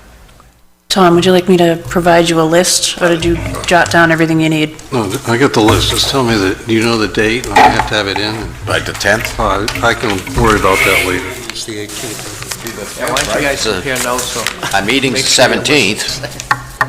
Our meeting's the 17th, the week before would be the 10th, right? February 4th is the deadline for a continued application. Okay. 2 weeks. Our meeting's the 18th. So, yeah, 2 weeks before, not a week. okay. Our meeting's the 18th. So I made a motion to continue She said a week. Yeah, I'm just going to second your motion. to our next meeting, which will be February 17th. okay, so... I might not be here, and you may be struggling for a quorum, so somebody might be here Well, that that's, wasn't here for the... we're here, that's 4, that's quorum. Okay, and you're all... So as long as the 4 of us are here. Okay, all right, so you're all set. Okay.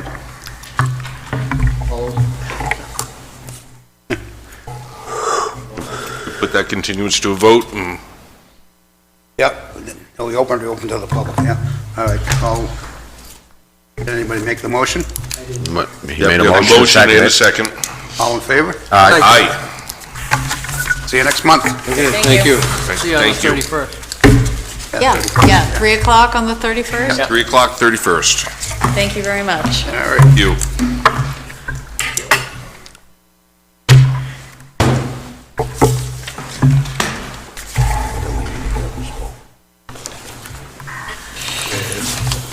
Moves us on to other business. Under that category with the old business. A, board to discuss sufficient funding has been provided to release the hold on building permits. Hold on a second. Let me get my bearings.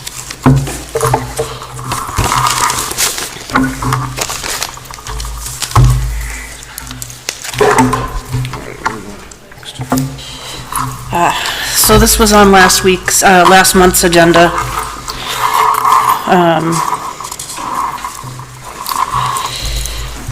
So I was trying to show you how much was left over in escrow accounts for Ridge Road after paving. And you guys wanted me to give you a spreadsheet. So I listed everything in the spreadsheet to try to make things a little easier and kind of broke things down a bit. Now, So this spreadsheet does not, so that $10,000 that the selectmen had put aside in the legal fund is no longer. That was done as of the end of December. So those funds are no longer available. right, That's not it, so none of that $10,000 is not in this calculation anyway. right, you didn't touch that. Right. Now, you got construction observation, there's 6,200 left, so there's 11,500 left? 11,500, somewhere ballpark. Roughly, yeah, if you added up what's 600. left over, right. Now, you're saying, open the lots to permits.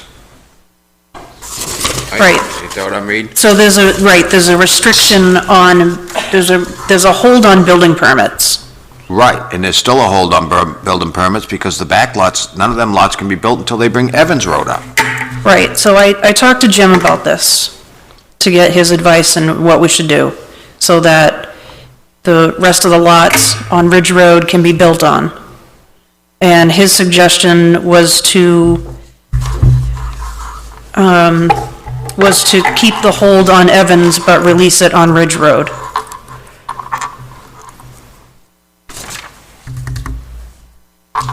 See, this is the problem that I stated right in the beginning, because you're screwing the people out of a whole development. You're taking half that development and screwing them people, and you use the money for the front people in that development.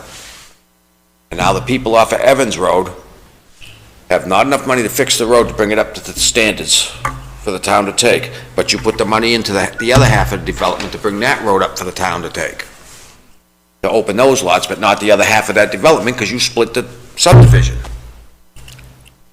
I don't think any of those lots should be open, none of them, until everything is done. And you put $80,000 into the front part of that, and everybody that owns all them back lots can't get a permit, can't use the road, can't do nothing.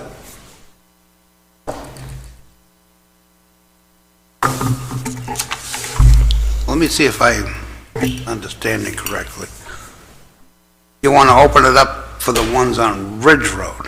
Mm-hmm. And you're talking about the people in the back lots up on Evans? But you've taken that was a subdivision, both of them, Right. that the board approved at one time. One subdivision. That's right. Then they can't, because the people with the 3 or 4 houses in there come in screaming bloody murder, the board took and split that subdivision in half and said, people on Evans Road, oh, too bad. Well, wait a minute. We're gonna take Chestnut Cove Back up, Estates back and up. we're gonna fix it. Back up for just a second. The 3 or 4 people didn't come in and they split it in half. The subdivision was split in half By this board. by the planning board. Yeah. Right, And then, after everything, because the guy didn't come back to do the road, and the people that live in the front, this board listened to them here, they came right in front of us, yeah, I was here. and then the board split that subdivision, and used the Well, money. the subdivision was split, they split the money. No, The the subdivision, subdivision was never split, that was one solid subdivision in there, we split the subdivision here. We split that in 2 to give them, so they could fix that road. This board split that subdivision. So when the board split the subdivision, what happened to the gross amount that was in the escrow They account? used it for the front people. So it was to not, fix that that. was not split? That- No, they used all that money, Correct. there's 11,000 left, they used all that money to fix Chestnut Cove Estate Road.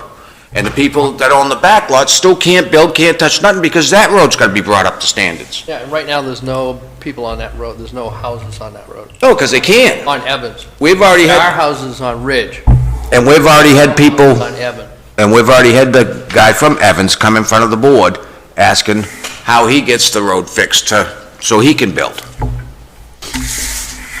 So I think technically, in the long run, there's $11,000 that could go towards Evans. I understand that's not nearly enough. Oh, I don't It's- think any of the it's lots should be something. open until the whole thing's done. isn't there 4 lots on Evans? 5, ain't there? I thought there was 4 and the developer was only 1 lot. There's sold. 5. 4 of them are owned by a mortgage company, and 1 is owned by Donald Keltz. 4 of them are owned by a mortgage, isn't that the developer? No, Oh, It's they- Atlas Mortgage Company, He defaulted on it. yeah. defaulted. So the big problem here is we don't have a developer anymore. Started this thing. And he left town without finishing his work. So we were trying to solve it. We ended up, Well, I thought that part of the discussion when we gave, apparently we cut it in half and we gave the money here, was that developer was gonna have to fix the road before he could get a building permit. on So Evans. those other 4 on Evans. Yeah. So that's where the money for Evans was supposed to come from, was the developer. There's Developer gonna be fault. no permits until the road was done. When those people come in, they told us that the developer folded. He folded on this years ago. And when the people came in front of us... I think he still owned it when they, Well, it's neither here nor I'd have there. left that a long time We are ago. where we're at, and Exactly. how are we going to What I would handle prefer is this? that we finish off what's going on Ridge Road. That's the path that the planning board basically chose when we made that. I know Virgil was against it, and so wasn't Scott, but we did make that decision, we voted on it, so. And this 5th lot that is owned by an individual, He's the one that came in front of the selectmen. and where is his lot on that road? It's probably not Down right at the towards the- beginning, is it? Nope, at the back corner. It's all the way in. Yep. And that's the problem, because he's gonna put guardrails in, he's gonna fix the shoulders, he's gonna do a lot of work up there that's more than what's left here. And now it's gonna have to come out of his pocket, where the rest of that development, nothing came out of their pockets. Well, Well, I just the don't, developer has no liability at this point? no, you took his bonds and everything. Took his bonds and stuff, and now you're taking the construction observation, and you took the bond money to fix the bottom side. For the 3 or 4 houses that are in there. You fix that whole road for them 3 or 4 people, now the 4 or 5 other lots in there, these people gotta suffer. Well, it sounds to me like there wasn't sufficient money put up front in the first place. Is that a valid observation? Yes. That's accurate. And where we are now, we got the one guy with the lot up on Evans that's basically... Well, you got 5 lots up there. No, Right, one but if lot. 4 of them are owned by a mortgage company, they're not going to sell those lots for, if they're not buildable lots, which currently they are not buildable lots. But unfortunately, mortgage companies have the wherewithal to just simply They can hang be on to buildable this. lots if they come in and sue this town because you used all the money on the other half of development. But, well, bear with me, it sounds to me like, again, there was insufficient money put up front to begin with. I don't know who that's on. It's on the planning board. It's on the town. It's on the town. But had the developer stayed, We could have gone back we at him. could have gone back after him and said, you need to, The developer's still liquid. But meanwhile- He's still working. but he didn't own all that. He has no vested. Not up there, no. Yeah. So, but where I'm headed, it's the people on Ridge. They're the ones who are suffering right now, right? Right. Well, the least we can do is try to, make their situation a Well, bit. their road got fixed. The Ridge Road did get fixed. That's what this money is. That's what used this money is. Right. And now, there's an opportunity for the rest of the lots that are on Ridge anyway, if we agree to this, that they could actually be built on and the subdivision could be. If we sit and say, no, we're not going to do it, nothing's going to go anywhere. Either the lots on Ridge aren't going to go, and it isn't going to fix the problem on Evans either. So I'm in favor of. So there is no reason why not to approve the... Yeah, that's what I'd do. How many lots remain on Ridge Road that, It's got to be 5 or more, I would think. So who owns those? I rode up there the other day. Who owns those? Are they all owned by... I rode up there the other day, there's like 4 or 5 houses up there now, total. They're nice looking, it's a nice looking development, really, the nice houses. I think that's a good question. Who owns those undeveloped lots now? Is it the original developer or somebody else? You know? That I'm not sure of. I know the town owns one of them. They just bought it at the auction. Well, if the original developer owns the other ones, the town should own those too. Yeah, I don't think it's the original developer.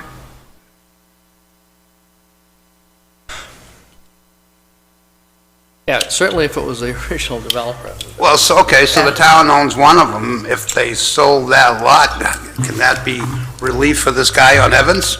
I mean, what's he need to get himself going? I mean, fair is fair. I'm not sure what he needs to fix that road. No, I think that you ought to encumber the rest of the money and put it in a escrow for them. Right, so with the You know they're town, coming forward. so the town owns one of those lots, so the town sells that lots and the money goes to fix the road. Are you shaking your head no? Because the money has to go back to general fund. Yeah. By law, by RSA's. Yeah, if you take a, Okay, so then it goes back to the general fund and we'll do just what we did with the Ridge Road. We just decided, let's fix it. But that came out of the bond. We can't sell a I thought the lot. town threw money in for that. No, we didn't use it. well, If we had to throw money in, we were getting it directly back out of the construction observation stuff. We were gonna get it Right. directly back. Yeah, that was a reimbursement. That was just to make sure that the contractor had the money that he could get in there and do it. But we can't sell, under state law, we can't sell property and take that money and put it to some other project. That money's gotta go into the general fund and then into the, unanticipated fund. That'll be used for taxes or put back to tax money and stuff, give back to people. If I'm hearing you right, there's no way we can get any public money to help No. the situation on No, Evans. because those are not town roads. You cannot use public funds on them.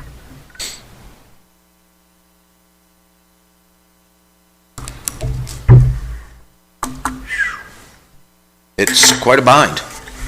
You know, unfortunately, it's a self-inflicted wound here, and, you know, to make Ridge Road suffer, I think, over this, Well, that's true, but I mean, if there's any way that we can situation Alleviate it some so of it. the guy on Evans can, yeah, so I mean, if somebody pulls the thumb screws to the mortgage companies, you know, hey, work this out, you know, you got 5, 4 lots, whatever you got here, make it happen, you know, fix the road, and you can sell them, you know, I mean, mortgage companies have stockholders too, I mean, you Oh, yes. you know, They hate to have to I mean, hang on to property. I mean, they're not in the development business and they're not in the real estate business, but, you know, they understand they need to get rid of things. So you just need the person to, Drew says, Problem you got know, is we are where we location. are. And I think the most benefit that the town could get out of a decision that we might make would be to allow Ridge Road to continue getting the houses built on it. I agree.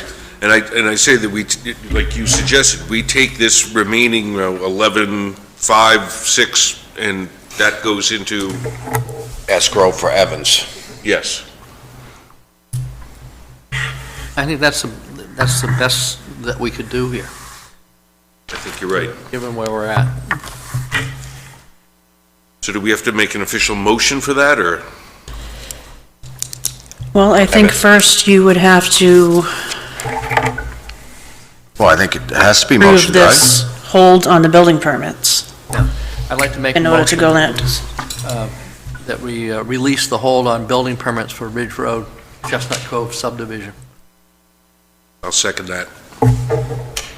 any further discussion? All in favor? Aye. Aye. Public. Public? We need to do the public. Anybody in the public want to comment Do on public. our Don't do discussion? public on that, it's not a public hearing. Oh, you're right. It's not a public hearing on this. This is all business. Well, either way, we'll consider it. Gotcha. So, all in favor? Aye. Aye, yep. Nay, Did you say nay? nay. Okay, Now, discussion on roads.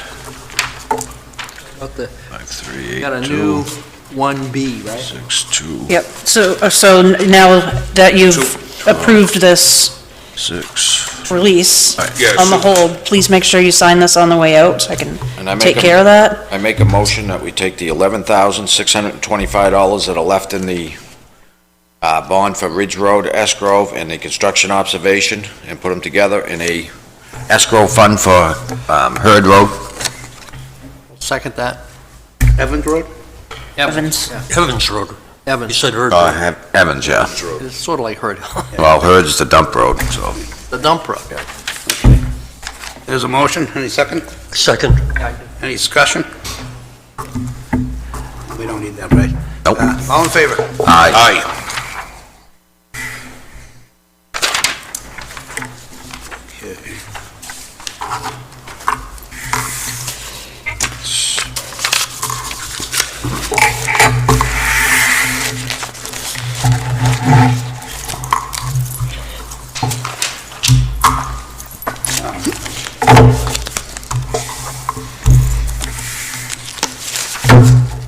Minutes? Do you want to hear Brad Jones before we do the other stuff? Yeah. Instead of Yeah, having let's them do just that. You sitting guys there don't mind if waiting we any move longer? ahead, do you? Okay, Just a suggestion. yeah. Down here. You were going to be next after we said, yeah, we approved the minutes anyway, so, right?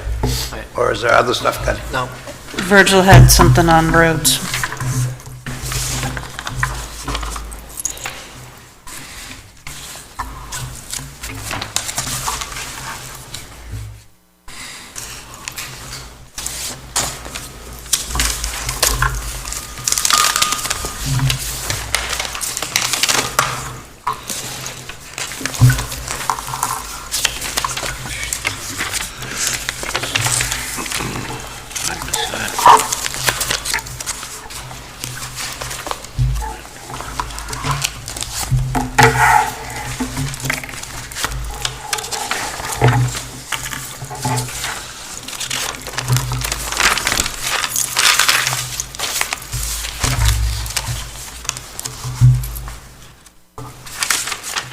Why don't you talk to us, Brad? Sure. I'm Brad Jones, and tonight I'm here as the developer rather than the engineer, and we've finally completed High Point Drive, which is Alton Mountain Estates, right off of Alton Mountain Road.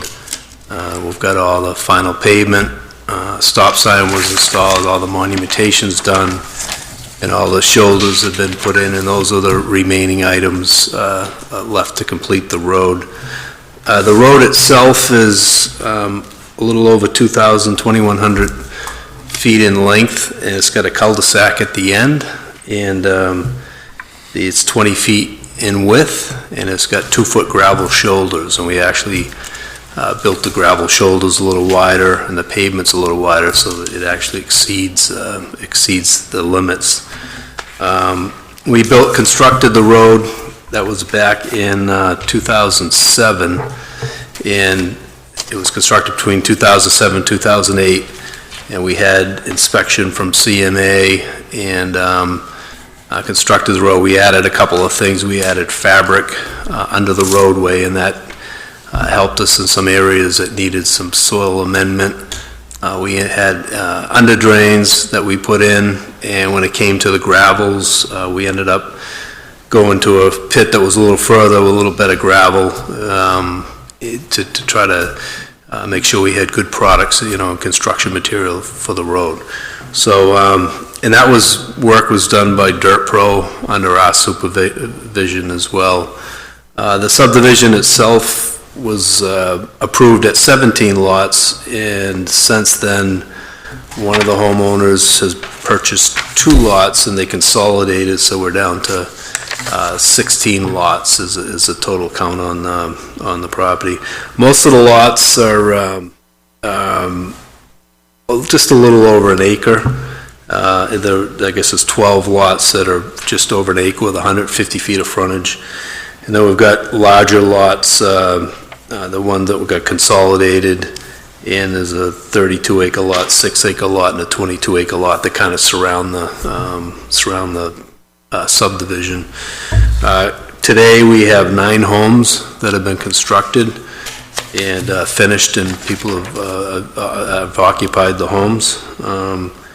We have a 20,000-gallon concrete fire cistern, and the fire department has their locks. They maintain that, and they've been, I don't know if, I think they've actually have used it once, but not in our subdivision, so that's in play.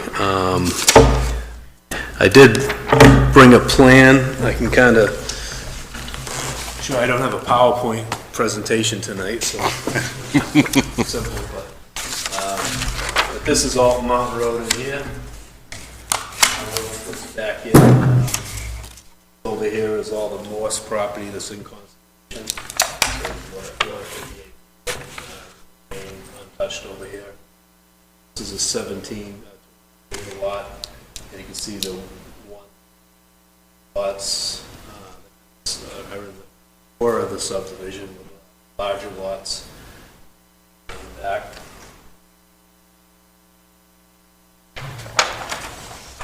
This is a remaining subdivision. We have a detention pond at the very end. Most of the stormwater comes down and ends up going through a 36-inch pipe, and then the detention pond where it outputs at a slow rate, outlet structure, 32-acre lot. That's kind of pretty much the drainage. There is a little bit of drainage. Other end, and all this gets piped in, catch basins, and goes back out. Kind of captures everything back out.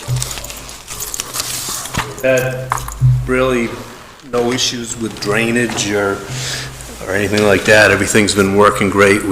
Every year I go out and do a thorough inspection of the ponds and make sure there's no compromised berm or anything like that. And but so far everything's holding up pretty well. So I'm here tonight to, we've gone through all the milestones, and we've had all the inspections, and when it came to doing the top coat, the town requires 1 inch of pavement.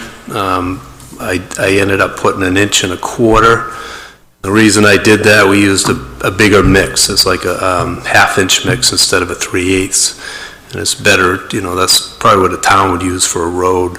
But in order to do that, you have to put a little thicker pavement. So we did add that on our own to, try to make a little better roadway and something that would hold up, for longevity for the town. So at this point, we've made a request. There's two things. One is to have the planning board accept the road. We're at that point. And then the other thing is the town is holding a letter of credit for, I believe it's around $18,000. And we wanted to either get rid of that amount now that, not that the road is complete, so. Didn't we have the discussion before that we don't accept the road? No, it has to go in front of selectmen, except that you have to. We understand You that. have But to you're approve looking it. for something from us, right? Yeah, so the planning board, through the whole process, from my understanding, you have to give it your blessing so we can go That's to the right. next level and go to the selectmen. And through your eyes and ears, which was, the engineers and Kenny and the road agent and everybody else that, that the road's been constructed properly and Right. the documents are there and all that. We have submitted an as-built, a monumentation cert, and I think those are the major documents back to the planning board, and those have all been accepted by the town engineer, so. So, just looking at the paperwork we were given Sure. on page 3, near the end of that, just above where it says warranty, security, said that you noted that it would put 1.5 inches of top coat, even only 1 inch was required due to the number of cracks that had formed in the pavement.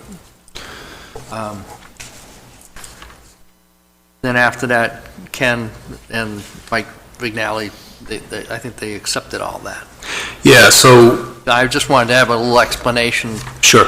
about the 1.5 inches, and if the cracks, I mean, to me, if it's cracking underneath, you put pavement on the top, it'll just crack it again, but I don't know. Yeah, so, unfortunately, up in this area with frost and everything else, the roads have a lot of frost action and that type of thing in the roads. So there was some cracking in the roads. We went out and did continuous crack sealing every year or every other year. And that's important to make sure that the cracks don't open up. Just before paving, and not immediately before paving, but I think it was like 3 months before, we went out and did our final crack seal. So they were crack sealed, okay. Yep, and that's a process that it's gonna help so that it doesn't reflect back up through. Actually, that says 1.5 inches, but it was 1.25 inches. Okay. So there was actually 1.25 inches put on, but that's throughout the whole road. And then at the entrance, we used that extra mix as a shim as well. We didn't shim it, but we actually increased the mix a little bit heavier in the beginning of the road. And that was really the area that showed most of the cracking. And what happens is it doesn't get a lot of sun at the very entrance, so it was more prone to. And we do have an under drain system in there, and I did dig that out and noticed that it had plugged up a little bit, and that might have been a reason that one of the years it froze up. And when you put 2 inches of pavement back in 2008, that's a long time for a road to hold up with just 2 inches of pavement. It was really made, you're supposed to construct it with 3 inches.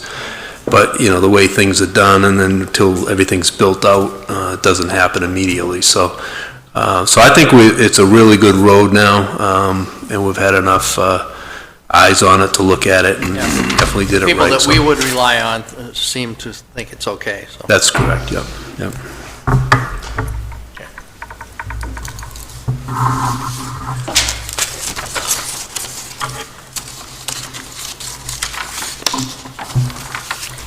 So I'd just like to add something. So I did reach out to Mike Vignali to see if he was going to sort of do a reduction on this or any amount that he thought would be appropriate to put, and I haven't heard back from him yet. So I don't know if do you guys want to, release that 18,000? Do you want to keep that in place until I hear back from Mike? I And think get we his? ought to make sure that he agrees with it. Yep, Yeah. okay.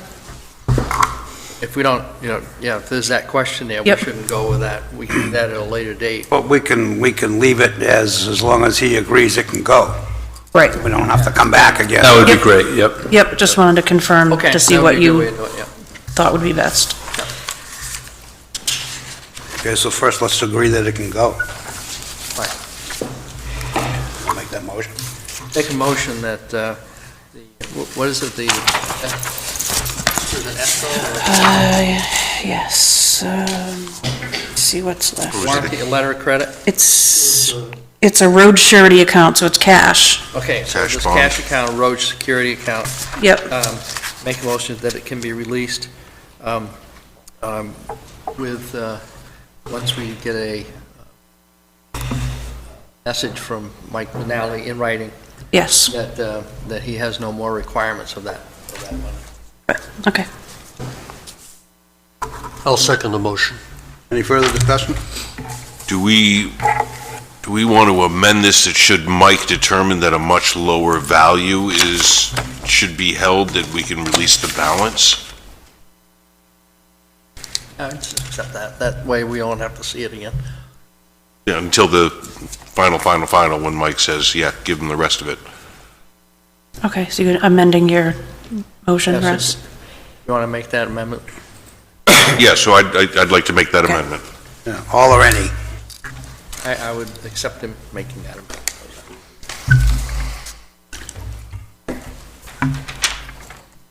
We all in Okay, favor of that? Any further discussion? All in favor? Aye. Aye. Aye. Now what do we do about our blessing? No, it says here. You've got to accept the road, and then he can come to us, right? Well, we don't accept it, but we Well, just... Says notice of It says, decision. after due hearing, the Alton Planning Board hereby confirms compliance with the approved subdivision plan and grants final planning board approval of the road construction for Bradford A. Jones, High Point Drive, map 11 lots, 13, 13A, and 14.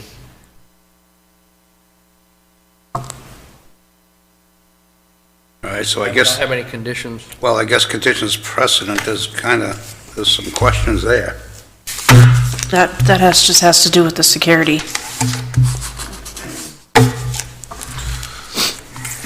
We already So you've got to Yep. accept the So, road is right. finished. So the conditions precedent doesn't need to be there. doesn't need to be there because we just voted on. Correct. Right. Yep, Okay. Once this board accepts it, then that gives him the right, he can bring it in front of the Planning board. selectmen. the Right. All we're selectmen. saying is we're happy with it. You got to go to the Right, next that step. the engineers said, yes, it's okay, and Great. that the right. town So there has is the right to actually just accept it. one note to that. If he decides that there should be money kept aside, you would have to come up with a date certain in order to release that. Right. But we can Which- cover that at another time. Yep, okay, Once we know, we don't know what that is right now. right, okay. All right. So do we motion on that? Can't, I did. I just read it. oh, that's your motion? Yeah. Oh. To really, that we approve. then I'll second that motion. All right, any further discussion? All in favor of the motion? Aye. Aye. Great. I guess you got guidance. All right, it sounds good, so once I get that, we'll go on to the next board, and the Board of Selectmen. Well, thanks for your time. Did you enjoy your vacation? I don't get a vacation. You weren't gone for a little bit? I was gonna Forgot take the Friday plow. off and go snowmobiling. I guess that's a vacation. Okay, minutes. Yes, yep. Minutes, October 15th, November 19th, December 12th. December 17th, January 7th. That's a lot of, Yep. I think we're caught up. So the only minutes that you actually don't have are the December 17th ones. I'm still proofing them. They're done, those were lengthy. You're getting close. I am, there's only one outstanding one now. I make a motion to approve the minutes of, I got 'em right here.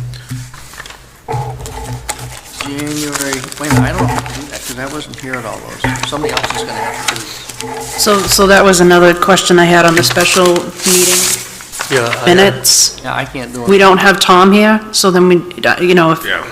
you two are gonna recuse yourselves, Right. maybe those should be put off until all four of you are together. Okay. Yeah, 'cause I wasn't Okay. here. So you got 2 special meetings? Yep, Can I bring up one small correction on that? sure, which one? It's on the special meeting on page 2 at the top, Which special meeting, December or January? the January 7th one. Okay, And at the top, it says responsibility, comma, duty, comma, and the public trust. It should be responsibility and duty in the public trust. In the duty in the... And duty in the public trust. okay. Okay, that's minor thing. Yeah. Well, Duty maybe in It's the public accurate. trust. Okay, So those 2 special meetings would have to be held, right? yeah, we can put those off until You have Tom's here. approvable people. So I'll make a motion to approve the minutes of October 15th and November 19th as presented.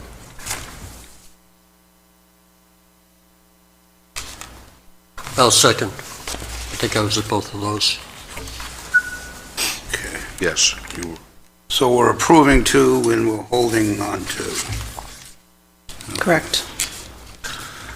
And you motioned, anyone seconded it? No. All in favor? Aye. aye.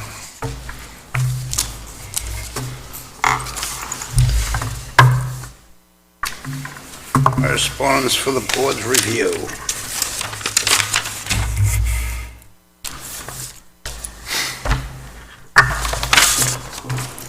Then we have this release of funds. Old escrow accounts. This is another fun one. All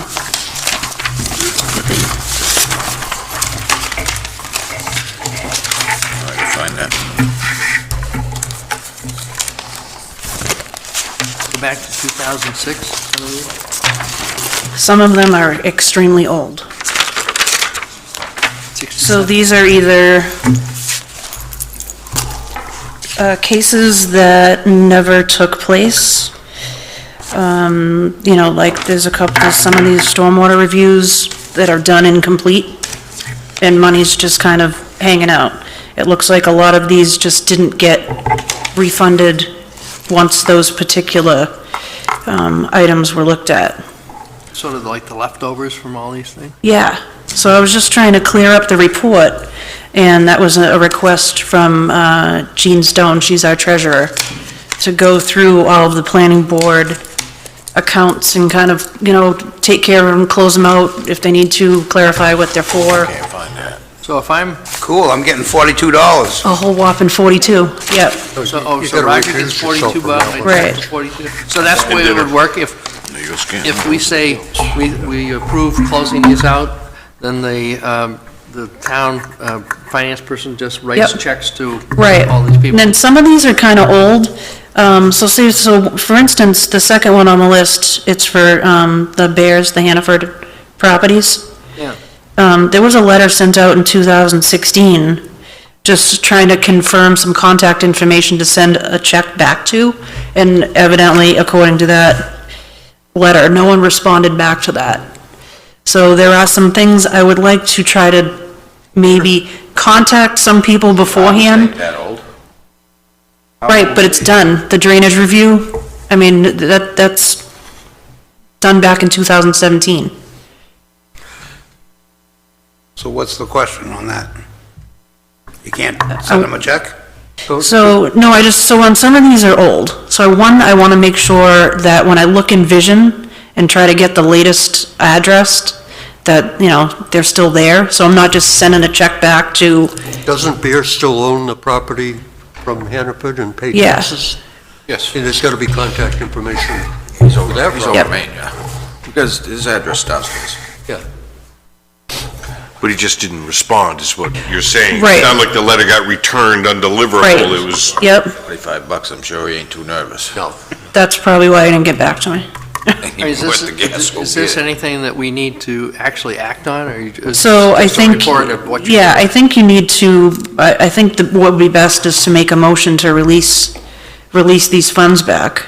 I make the, so moved. Guys would be happy as And if you can't, if nobody responds, keep the money. Right, so at that point, it would be up to the finance director or the treasurer Gets to it send out it of over your to the state. Yeah, it gets it out of your hair, you don't have to deal with it anymore. Yep. You did your thing. Okay. I'll second the motion. Any further discussion? what was the motion? I'm sorry. That we authorize Jessica to work with finance to release these funds back to the original Are we owners. notifying the people? Yeah, I mean, whatever it Yes. takes, Yeah, when Yep. they get a check, they're notified. you know. If you can't find out who to respond to. But anyway, she's authorized to go ahead and try to do that. Thank you. Jean, thanks you. So I made a motion. Yeah, I heard a second. All in favor? Aye. Aye. Okay, that's that.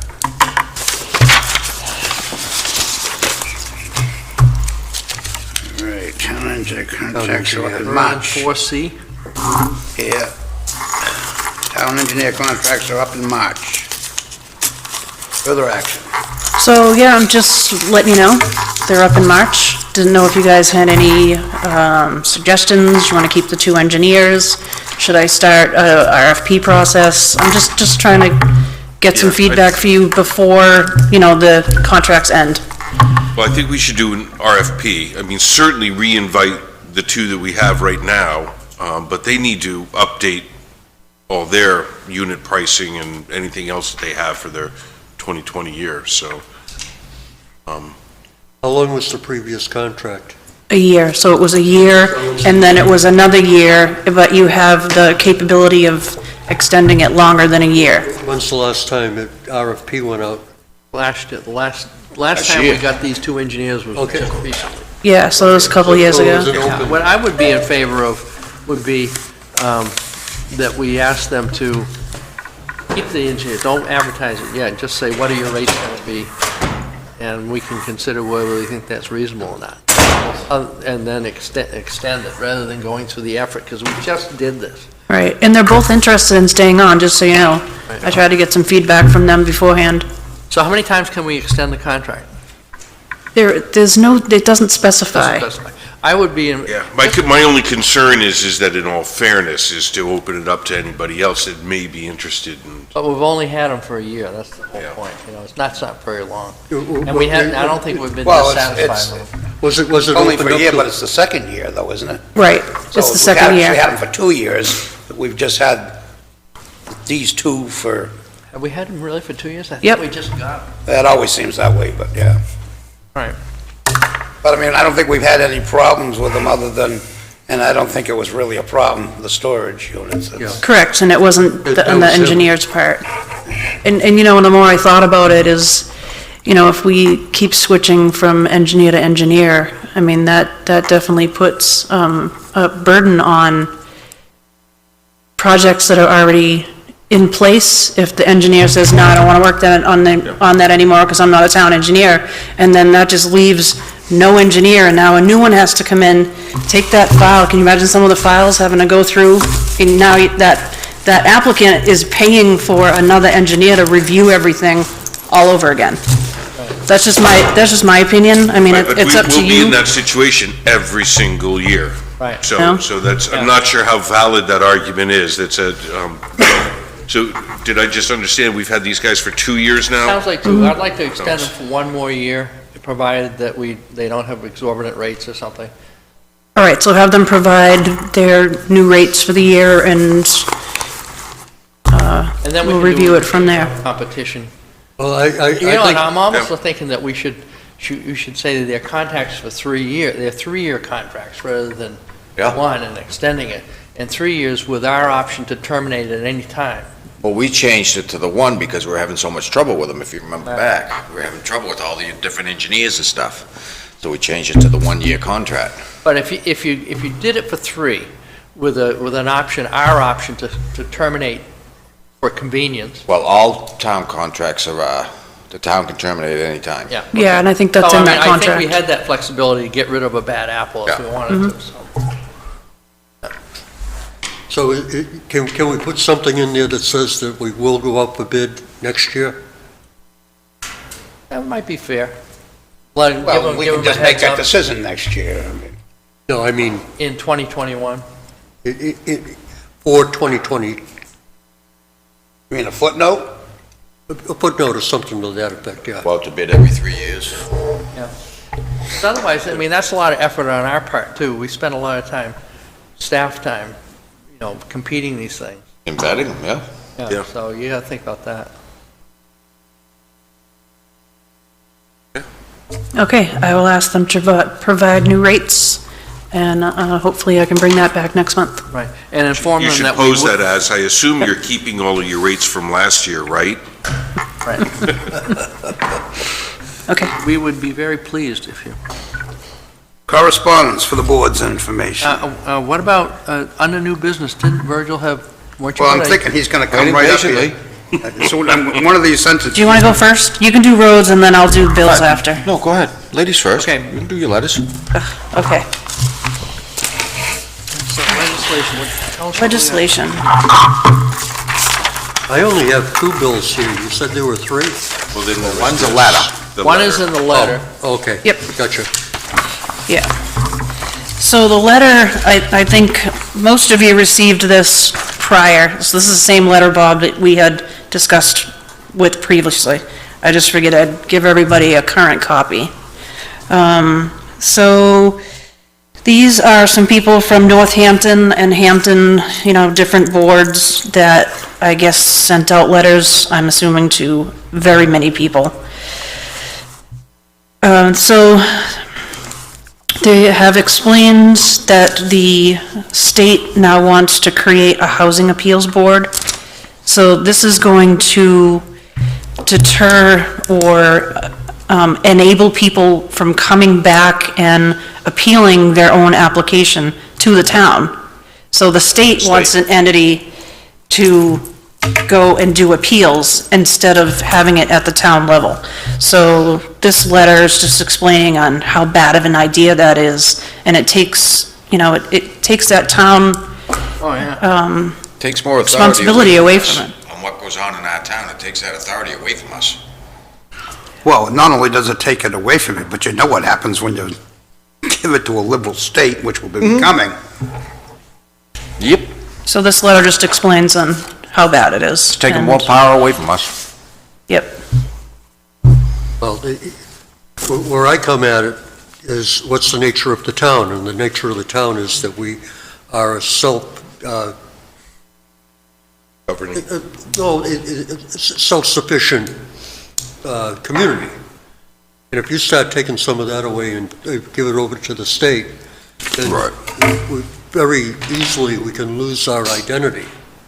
Now, having said that, I also want to see some changes vision-wise, but I want us to make those changes and not somebody in Right, we Boston. should have the right to make those decisions. Correct. And this is a local level that we need to keep it at. I think we should have a letter written up and sent in. Or at least sign on to that one. That's what I was going to ask after I did all 3 of these, what you want me to do. Okay. Next one is. So the next one is House Bill 1629. So this one, the state wants to mandate training and specific procedures for all zoning and planning board members. So the town, so the department has money put aside every year for new members of a board. We can go to the New Hampshire Municipal Association. But that's not just for new members, we can take Right, courses and stuff all yes, through the throughout- year. Right, you can attend the legal sessions that they have. Unfortunately, we can't really provide you with the law books anymore, because we're not part of the commission, so we don't get like the really super cheap deal on that anymore. Although, I do have 2 of last year's, if anybody's interested. I have 2 extras if anybody wants them. See all that You stuff can come take online. one. You don't need a book anymore. Yeah, right. So through the budget, we do give opportunities for members to get educated and attend conferences, meetings, things like that. So we offer that. So that's that Now, one. where it stands now is that training is optional on our part. Correct, it's this would highly mandate that we take- suggested. It says here, bill mandates specific training requirements First for year. members of zoning and adjustment or planning board. Right. Yeah, this is gonna make you do it. Make you do it. And then if you train under a certain method, you have to pass a test. Yes. Right. It gets into more kind of nitty-gritty stuff, and you get into the body of it. To push you on their way of thinking. Now, they offer training, because when I first came on, I tried to get Yes. on that, and, Yep, you know, it filled Yep. right up. Oh, yeah. Most of the classes do. So their solution to this is to require more training when they couldn't provide enough spaces sufficient for the training that they already offer. there you go. Yeah, sounds like the state. Next. Now, I have a slightly different cut at it. I look at the makeup of this board, we all bring very different kinds of perspectives and expertise. And if you start mandating specific training to everybody, then you're going to lose that ability to have a mixture. You start thinking their way or what they want. Everybody's going to have the same cookbook. And Right, and you're gonna lose members. Put it. People are gonna run for the open spots, then You're not going to get people to it's, participate. right, That's that's the the whole problem problem. with it, is you're gonna lose your boards. So Just one more thing you got. Yep. So the next House Bill 1632, I really haven't had a chance to fine tooth comb this one yet, but it does look like it's going to mandate some things about affordable housing developments. I don't know if anybody can elaborate on this one, but once again, it's taking the town's ability away from mandating things on their own. Right, and they're gonna force the towns and everything to give the tax breaks and everything for, workforce housing and stuff.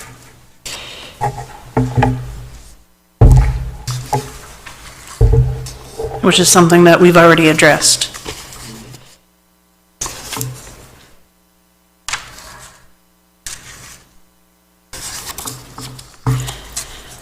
So if you guys want to take some time to look at this, do you want me to write a letter to our representatives and to the senators? I mean, I don't know what, Letters written right off the bat to the senators and reps, and yep. I can do that. send one right down to the governor. I can do that too. make sure Mr. Gray gets, Ask him Yes. if this comes through to veto him. Mm-hmm. Yeah, I mean, I can't speak to the workforce housing one, because I really don't know, I haven't read up on it at all, I don't know anything about it, but I think, I I do, believe the board is unanimous on the other two issues here. I don't want to speak for everybody, but on the workforce housing one, that's something that needs to be addressed as part of the master plan. Yeah. Okay, and I don't think the town should let go of control over that. Town shouldn't let any control go. Yeah. I mean, who's better to say what happens in town than but the people in town? Not the people that live down in Concord or Hopkinton or somewhere else. It's the people that live right here in our community.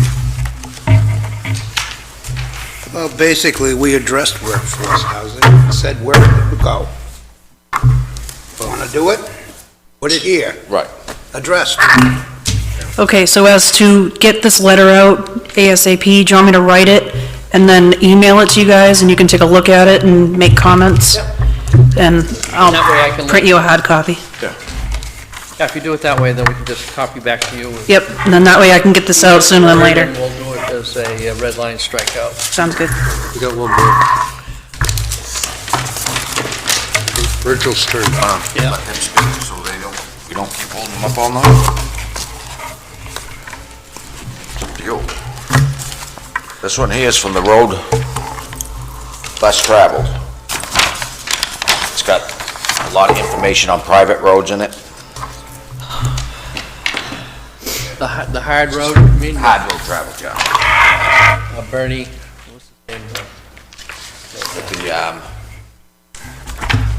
It shows a lot of the court cases, different planning boards. Thank you. And this other one is our town ordinances. And, wait a minute, I'll tell you what page. We do allow the private roads.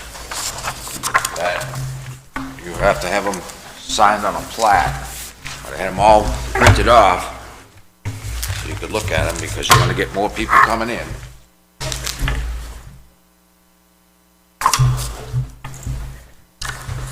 If you take the town ordinances, go back, 1, 2, go back 5 pages, it's 4.29.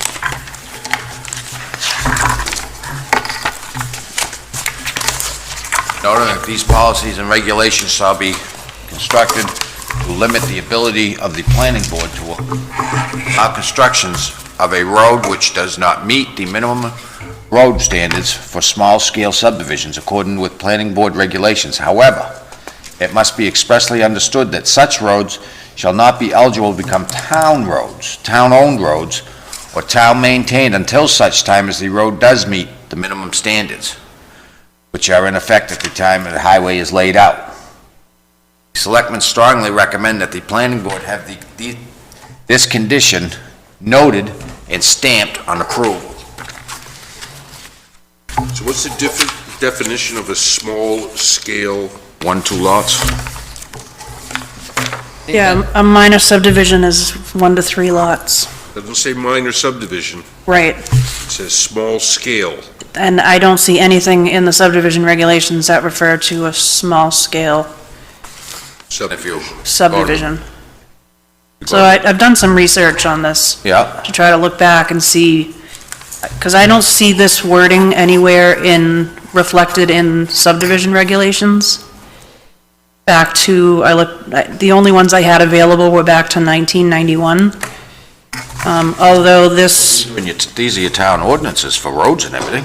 Yeah, well, Right. this one here is the highways policy and regulations that they drew up themselves, so I think it's just a matter But of, these were approved by the town. yeah, but of definition, so that we know, it might want to say it's a minor subdivision, instead of a small scale, just That's one change of it. those things lawyers hang their hats on, that's all. That's why it grabbed my eye. It was,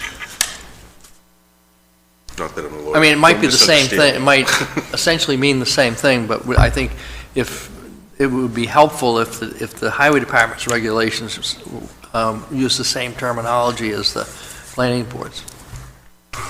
Well, Anyway, you want us to read this stuff and then, Well, yeah, because you're gonna have more people coming in. The next meeting, you got people coming in for it. I mean, that's what I was saying is, we can't keep denying them. I mean, it says right in our own regs that you That put we it on do the it. plan and the plaque, and we say, no, there's no regs for that, you can't do that.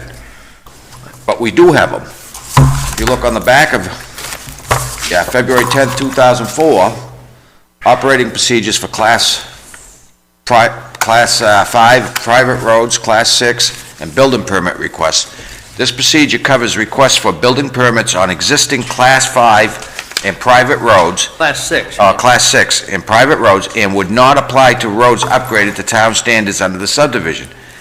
The object of this process is a fair and consistent manner any request to build on these roads, balancing the right of the property owner and the impact to government services.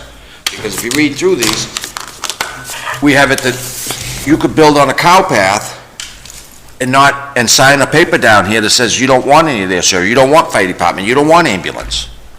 And that's in these regs. So I think that we gotta look at it, that's why I ran them off Yeah, that's had them good. all run off and stuff, so we could look at them, so we know, because you're gonna have more people coming in. Yeah, and I think is if a project starts out that way, as, you know, that's understood, that that's what they want from the very beginning, But, then we do it that way.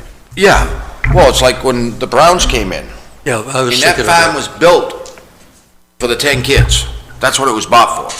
For them to go around the outside edge, to be able to put their houses in, and the center stays as a farm forever. And it just keeps getting handed down, because the lots aren't gonna get sold. They get passed back to the family. And that's the whole problem, is that road goes right up through the backside of the woods, almost to the fish hatchery. But you can't use it. And that's wrong, because we don't wanna build it up to town specs, we don't want a highway in there, we just want driveway. That's all it's gonna be, is two-car driveway up through. There'll be a hammerhead at the end, because of the fire trucks and stuff, because we're pretty stiff that you gotta have first responders. But the town should be able to allow that for families. Yeah, I mean, this also, dead-end road shall not exceed 2,500 feet. That 2,500 feet? Oh, I think it's, well, where they're building is like 1,600. Not even that, I think it's 1,200, something like that. Excuse me, Virgil, I'd hate for you guys to get too in-depth with a specific conversation on that, because I know that they are coming in next Yeah, month. and that's why I got these printed off, so they could all be up to date with the Yeah. town specs and regs. No, I agree, that's a good idea. I mean, you got this, you got the Beckett property I that just you didn't want to wanted- get too in-depth to Because that in these, one you- thing. Yeah, and you got the Beckett property that wanted the association road, and in here it tells you about association roads for the town. Yeah, we don't want to talk about specifics. I guess my question is, that, I mean, this is the highway department's policies and regs, and in the event that there's a conflict between what's written here and our zoning regs, Yeah, the zoning takes regs, precedent.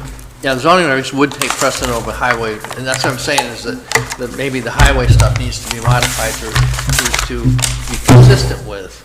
Or vice versa. I mean, Right. depending on what the- But- yeah. but if- Well, that's the question, which one's on first? Zoning, Well, I think the planning board is elected, you know, and that's on first, for sure. but it doesn't show anything in zoning regs on private. Well, I mean, we can But adopt. yeah, I'm not specifically talking about private, I'm just, as Oh, a general but I- statement, I'm just saying, when there is if there is a conflict, People that look up for road, building and everything else, don't look through zoning, they look through your road building. Right, but to get That's what approval, this they is. have to get a planning board. I do have an email into Jim to kind of get his opinion on that, because I've already sent him that 4.29. thanks for Yeah, thanks for. I was just waiting until tonight to see what Virgil had to offer, and then follow up in one whole package. Jesus.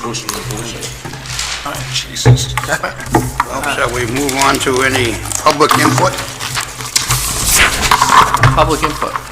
Public input, non-case specific. When do minutes get posted? 4 or 5 different people come in here. When do minutes get posted? Hold on. Ordinarily, 5 days after, they're available in the office, 5 days after, Ridiculous.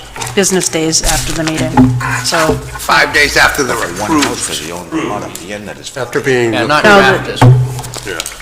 In draft form, they're supposed to be available within 5 business days in the office, so next Tuesday.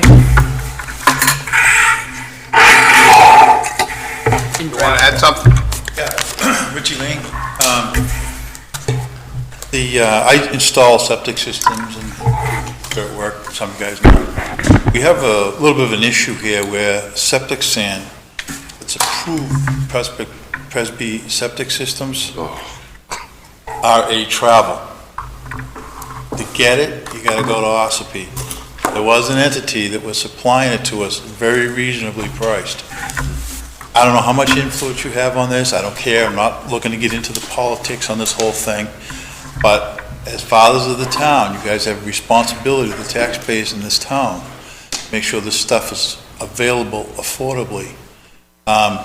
When it was here in this town, I could deliver a load of septic sand for less than $250.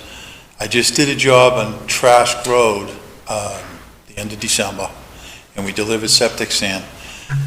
And you were looking at, that was closest part of the town, you're still looking at a little over $300 per load, as opposed to less than $250 per load. And of course, it's gonna take more than one load to do it. Like I say, I don't know how much influence you have on this whole thing, but we need to be able to obtain this stuff reasonably, because there's people in this town that can't afford to pay that kind of money for 10 loads, extra money for 10 loads of septic sand. And this sand has to be, Roger will agree to this, has to be approved for Presby. It has to pass a sieve test. All right, so I'm just trying to make you guys aware of the problem that's upcoming for this summer. And I have seen where people couldn't afford to do the septic systems, and they just let it run over. It's not a responsible answer to what we got going on here. We need to try to work this out, this problem that we have with this person, okay? Unfortunately, we're done with it. Right, and we really shouldn't be talking about this, because this is a case-specific information. All I'm talking about is the septic So sand. I'm referring to the septic sand. Is there an alternative to the Presby system? There is, but even the Elgins, Yeah, the sands. Elgins fall into the same category. You have to get a specific sand to do it. I know when Presby changes their sand requirement about every 5 years or 7 years. Well, they've made it stronger, they've made it more stringent. Stone and pipe systems, but now you're back to requiring more sand because the system is. And the stone is a problem, trying to find clean stone, but in the leach field. Yeah. So, I love the old stone, but can't go wrong. well, actually, no, I've been putting in the Presby systems, and they do work well so long as they're installed properly and they are, you understand how they work. So they do, I've had them in, I've had Elgins in over 15 years, still working. So, like I say, I don't know how much influence you have on this situation, but it's a problem, and it's gonna face the whole town. People ask me how come, I'm gonna say, well, maybe you better go talk to the fathers of the town, because that's where the problem seems to lie. I don't know, I don't care, I'm just telling you what's happening, what's gonna happen. All right? With that, adieu. Thank you. Thanks, fellas. Good night. For letting us know.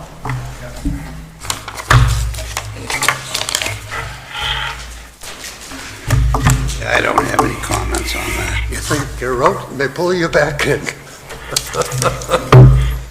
that all done? Make a motion to adjourn? I'll second. Well, that was a gripe by someone because you guys weren't invited. Just because you couldn't, you had to recuse yourself, you weren't invited to the meetings. By the other meeting. But you weren't invited, you weren't noticed of the meeting. All right, we don't need to talk about that Oh, because particular. Well, we can talk about that because that's a whole totally different. Outspoken? Huh? Outspoken? No, not you. Somebody else wasn't happy that they weren't notified of the meeting. Oh, I know I had another meeting, but that case is all done now? As far as we're concerned, yeah. But motion approved is on the floor. To It adjourn. was seconded, I do believe. I second it. All in We're still favor? waiting for a vote. All in favor? Aye. Roger, I need you to sign. Yep.